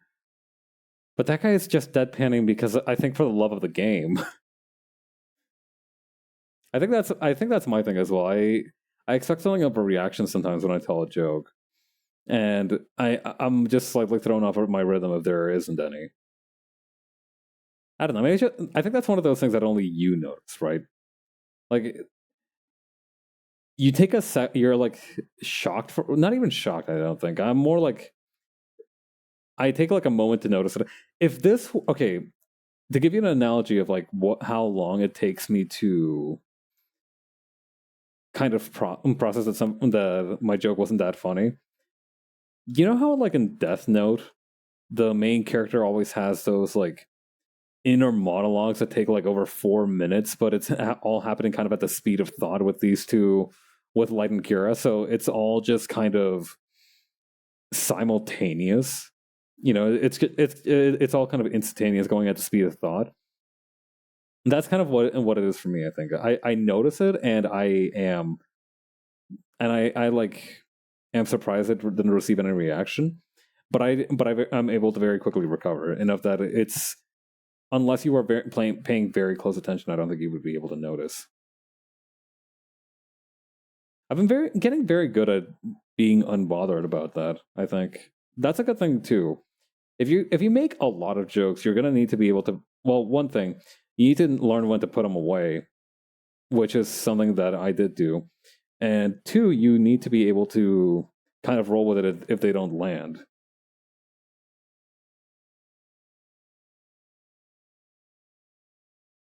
I don't know. That's I think one of the benefits of my deadpan delivery is that because I do say things normally, right? I'm not like 100% jokes for days at all times, right? I do just have normal things to say sometimes. I think I straddle a good line.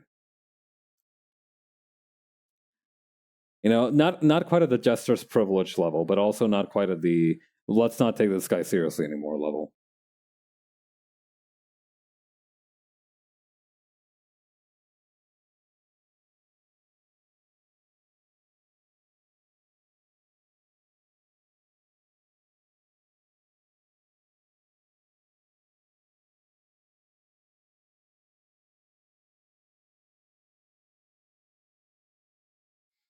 All right, we're gonna make that dent. Actually, that should be coming along pretty well, all things considered. Let me see. All right, I'm just gonna not have the dent just right there. I'm gonna put it more towards the side. Yeah, I think that's a good idea.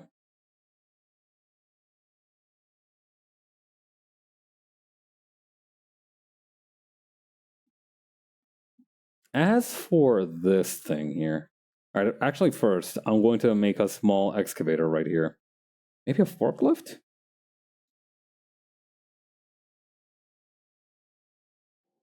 Yeah, we need some kind of a digging device, I think, parked in this garage here. Because it is meant to be a garage.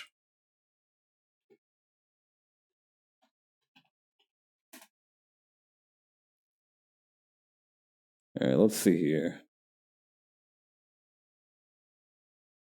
Dude, you know what would go hard right now? I would love to watch me some time-lapse excavator videos. I'm one of those dudes who loves watching construction work, right? Like it is more or less my destiny to be one of those old guys who hangs out near construction sites just kind of like watching them work, right? I've readily accepted that that's going to be me in, I'm going to say, 50 to 60 years.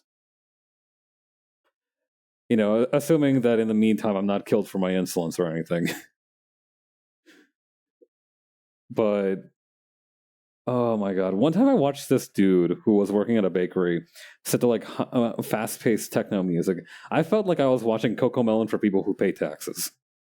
I mean that in the most positive way I can. Like I loved it. I was having a ball.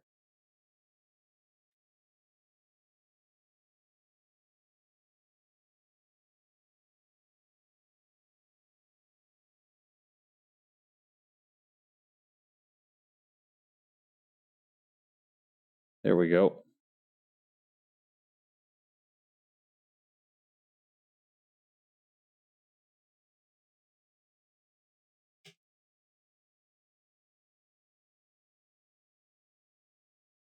We can make it more obvious that this is No, I was gonna say we can make it more obvious that this is mechanical by adding like mechanical parts to it. But the thing is, if we do that, it's gonna look too much like an eye.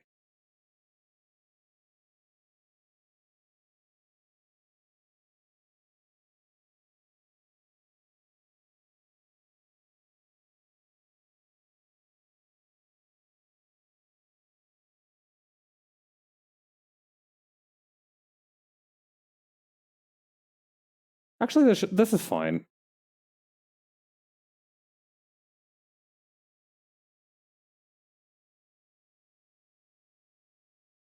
Yeah, this should be good. Maybe with a little truck back here too. Maybe a flatbed.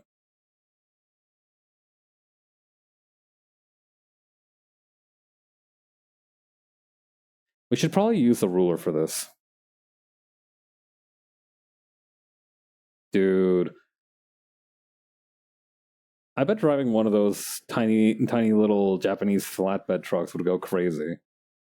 That's actually been a point of contention along. I remember reading a while back that a lot of U.S. folks, including non-weeaboos, surprisingly enough, are actually getting really into Japanese flatbed trucks because they are very much smaller, much more gas efficient, and they carry the same amount of stuff without, the need for that much storage space. Like, hang on, Japanese flatbed versus American flatbed on the Google.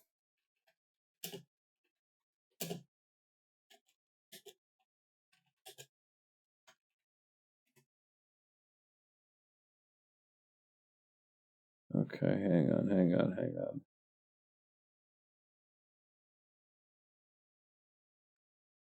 Japanese flatbed truck with man. I need a picture of like a guy standing beside one for scale.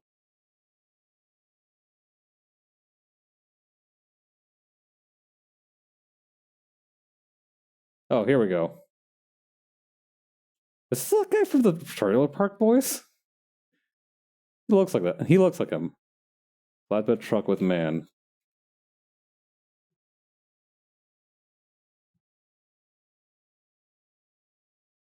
Hang on, K truck versus American truck. What about that?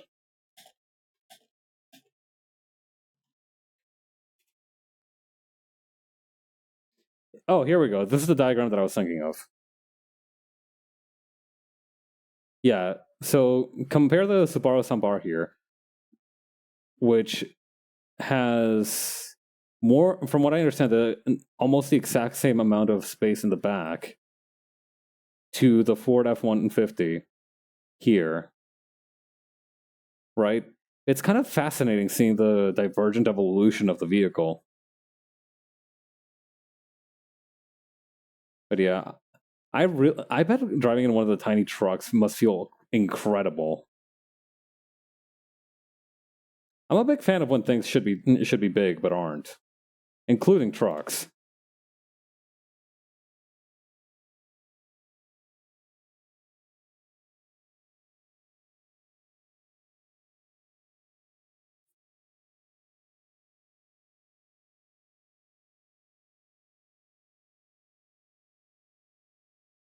Okay, maybe like this.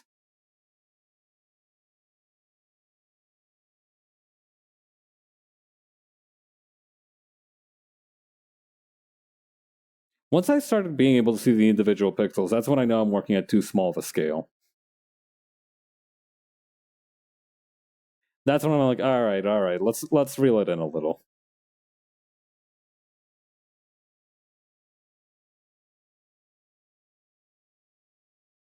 Also, this doesn't make sense. Hang on. Okay, that's very thick, but we can work with it.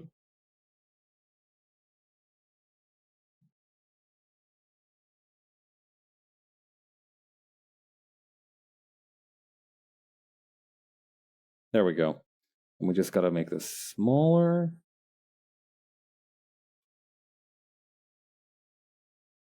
Actually, we don't even need to really do that. We can just kind of reach over and do it ourselves.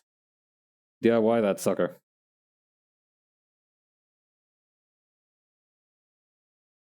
The problem then is that it looks a little strange. Hang on, let me go back to that diagram. What are we kind of looking at here in terms of wheels? Okay. Interesting. We have it like this almost. Okay. That's effing fascinating.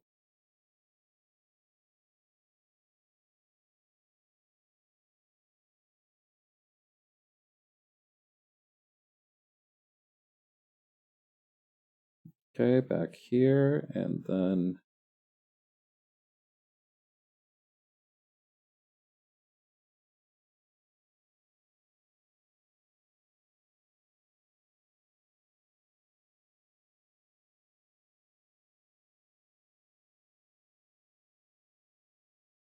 Okay, there we go.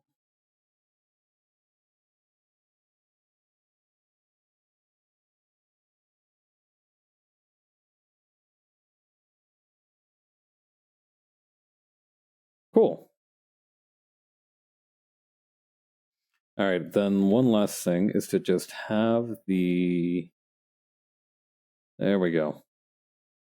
Lower the scale on that a little bit.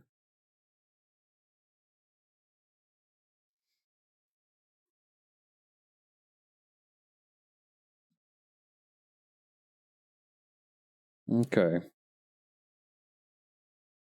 Right, then the next part would be this thing here.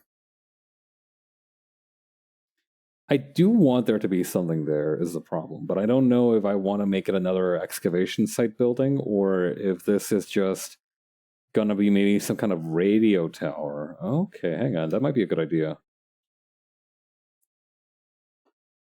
No, because the idea that I had for it is like over here is going to be like the utility stuff. Over here is going to be like the main tents and like the bunks and everything.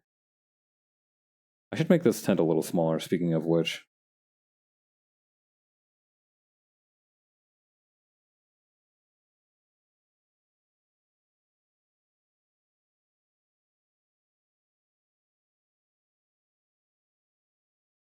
There we go.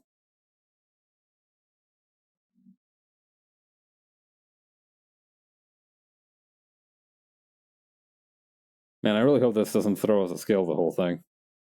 That should be fine. That's a fine arrangement. Harmless, perfectly harmless. Yeah. I also read today that apparently they are... All right, this is one of my favorite stories that I've had to tell on the channel thus far. All right. So coral reefs, very important, serve a lot of ecological purposes, and they also serve to assist humanity against weathering rather severe conditions, right?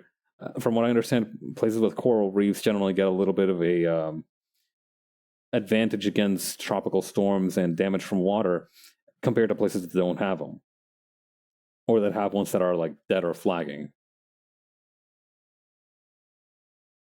So they're useful. However, in Florida, the coral reef is not very healthy on account of the fact that a lot of the different fish and sea urchins that were originally in charge of eating the algae in question have now just kind of fallen off or been hunted to low levels or have succumbed to some kind of disease, if I recall correctly, for the sea urchins. So it's trouble. There's nobody else now left to eat the algae. So what this one dude's been doing is that he's just been breeding an army of crabs to take over that responsibility. King crabs, to be precise. Apparently, they're very voracious little bastards and love the taste of algae. And apparently, the main challenge with this plan isn't actually like breeding the crabs or anything like that. It's making sure the crabs, which have been raised in a lab environment, have the natural survival instinct to survive like the flora and fauna of an ocean they've never been in before. Like they showed one of the people at the laboratory wearing a rubber puppet of an octopus as a glove to kind of like teach the baby crabs that, hey, you should probably fear this thing. And the baby crab was like, oh fuck, you're right, I should.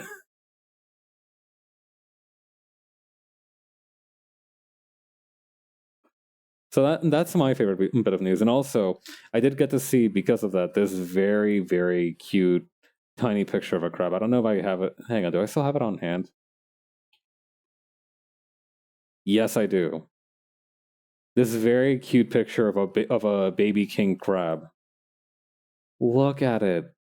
It's so cute. It's so tiny.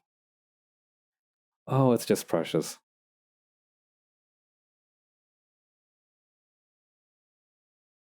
But yes. Let's see.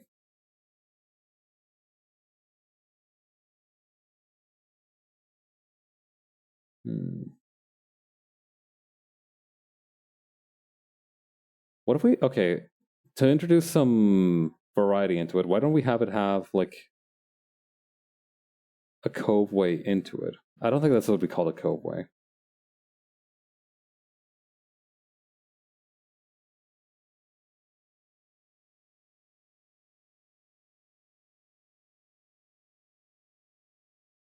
Okay, there we go.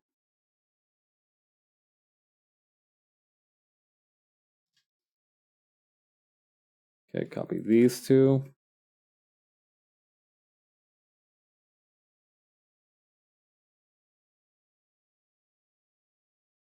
Again.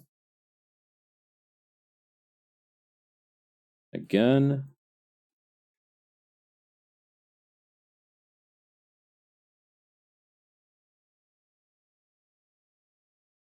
Okay, continuing on.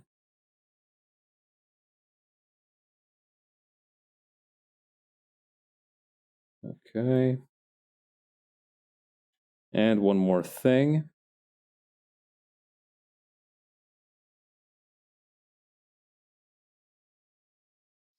Perfect.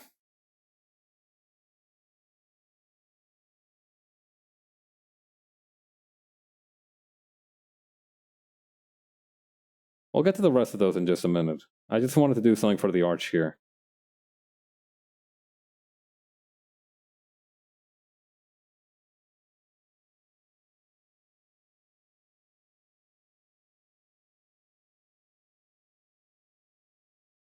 With a little bit of something here. There we go.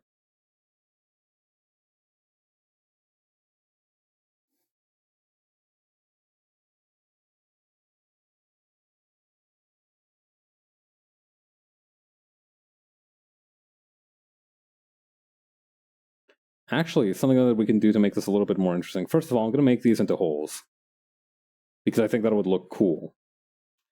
Second of all, we could just have it be another excavation site, where they thought like this might have been the entrance, but it turns out that it's actually much deeper. That would be an interesting idea.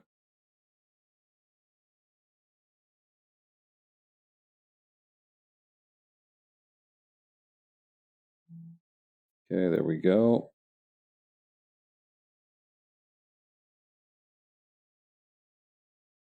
Okay, just snap these bits here.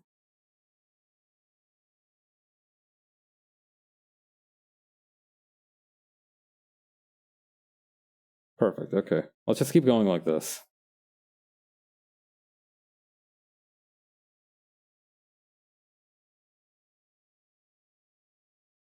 We've missed a lot of the ones on top here, I've noticed. Let's repair that real quick.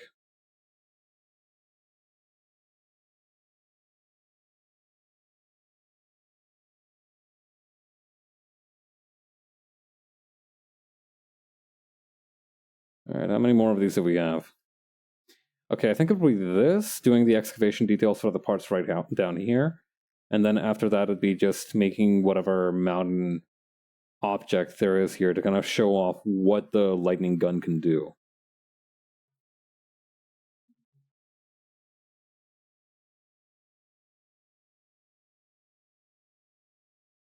Okay, 1, 2, 1, 2. Here we go.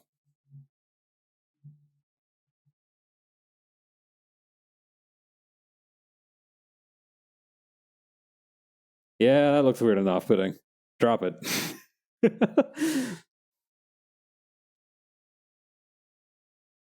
Okay. The problem is I don't know how to draw like just a random ass hill going up out of the middle, growing up out of the middle of nowhere in this perspective. I could do something similar to what I used to make the sphere, actually.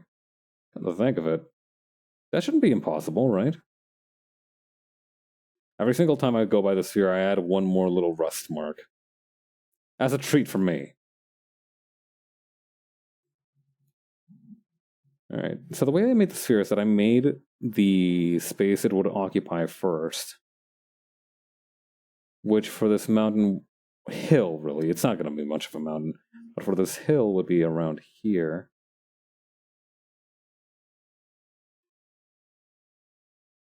Yeah, okay. Now I'm starting to see the pieces of this puzzle. All right, here we go.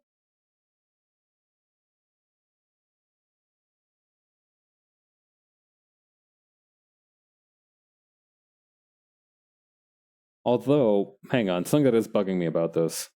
It's a little too in line with the rest of these. It needs to be a little bit more chaotic, a little bit more a little bit more misplaced. You feel me? Maybe around here for the... Yeah, that feels much more organic. I find a lot that in practice, saying that something feels organic just means that it's not uniform. Which isn't necessarily what organic means, but it's also not inaccurate.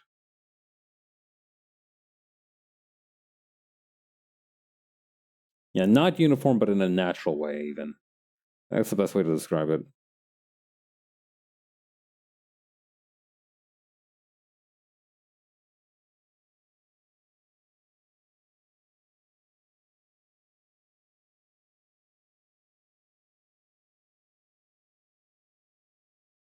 Okay, there we go.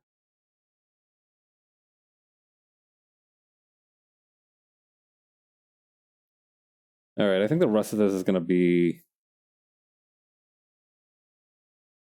emphasizing the trees around the area. And also the use of the little blast marks here and there.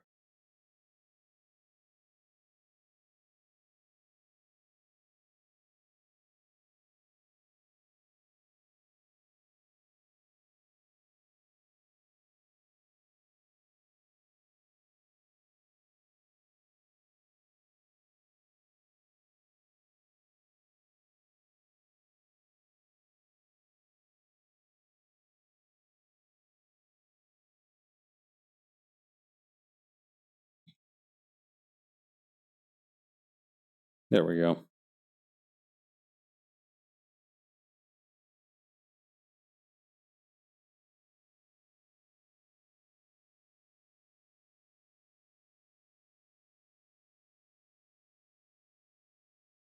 Yeah, actually, let's have this whole area around here be kind of scorched. Add one here.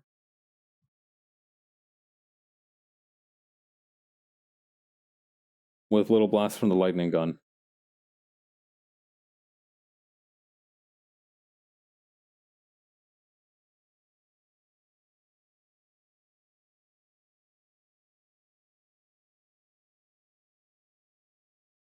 All right, hang on. I have to go back a few steps. I'm actually gonna hang on. What I'm gonna do first before doing all that is I'm gonna grab the scorch marks that I've made here.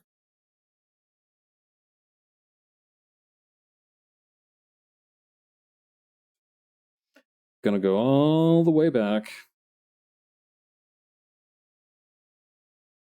because I'm kind of realizing that I wasn't done yet with these lines here. Yeah, see, like right here.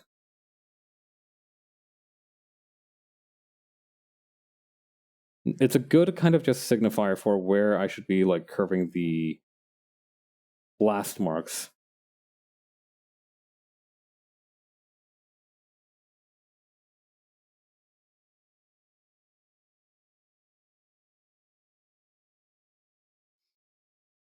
We can add a few more blast marks here and there.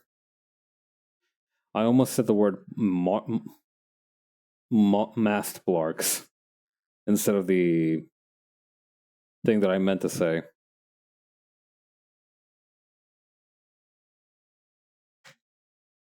Mast blarks sounds like a pirate insult.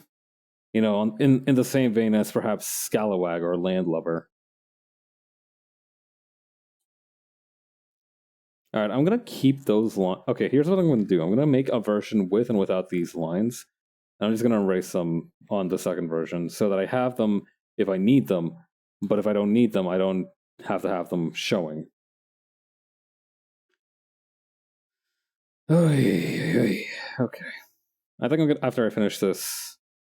Do I have anything else pending after that? I think it's just like grass back here.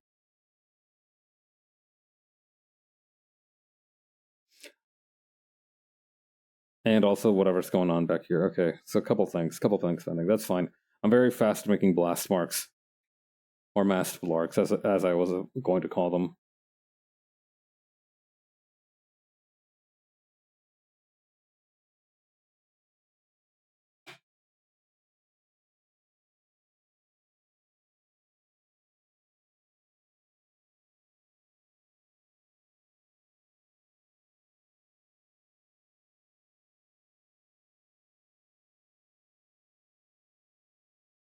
Okay, there we go.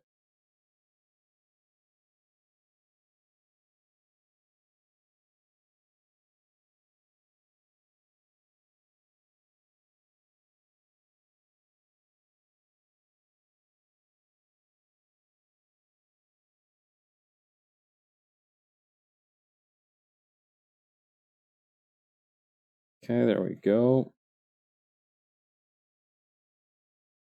Perfect. And actually, you know what? Why not scale it up just a little bit more, too?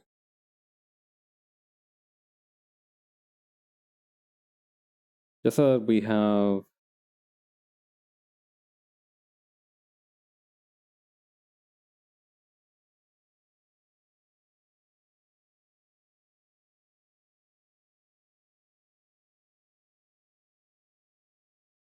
Now, see, the issue that comes from that is that then perhaps I miss some of the benefits of the mountain itself.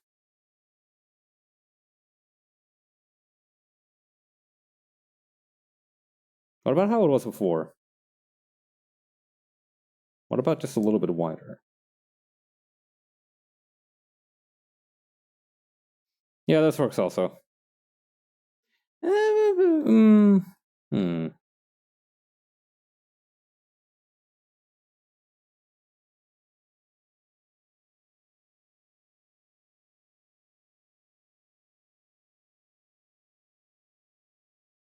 Alright, how high until... Okay, around that high.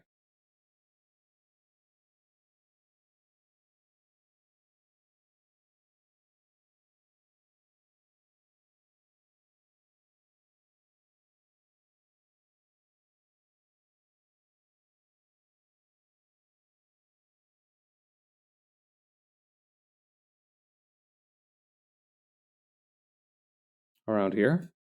That seems like a good point.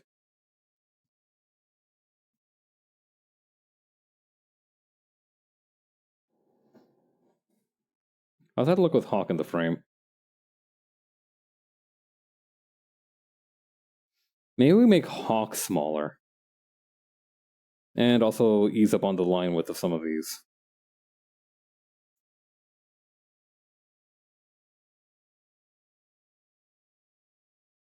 Scale down width.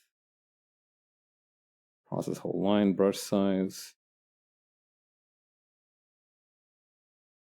Yeah, that's a little better.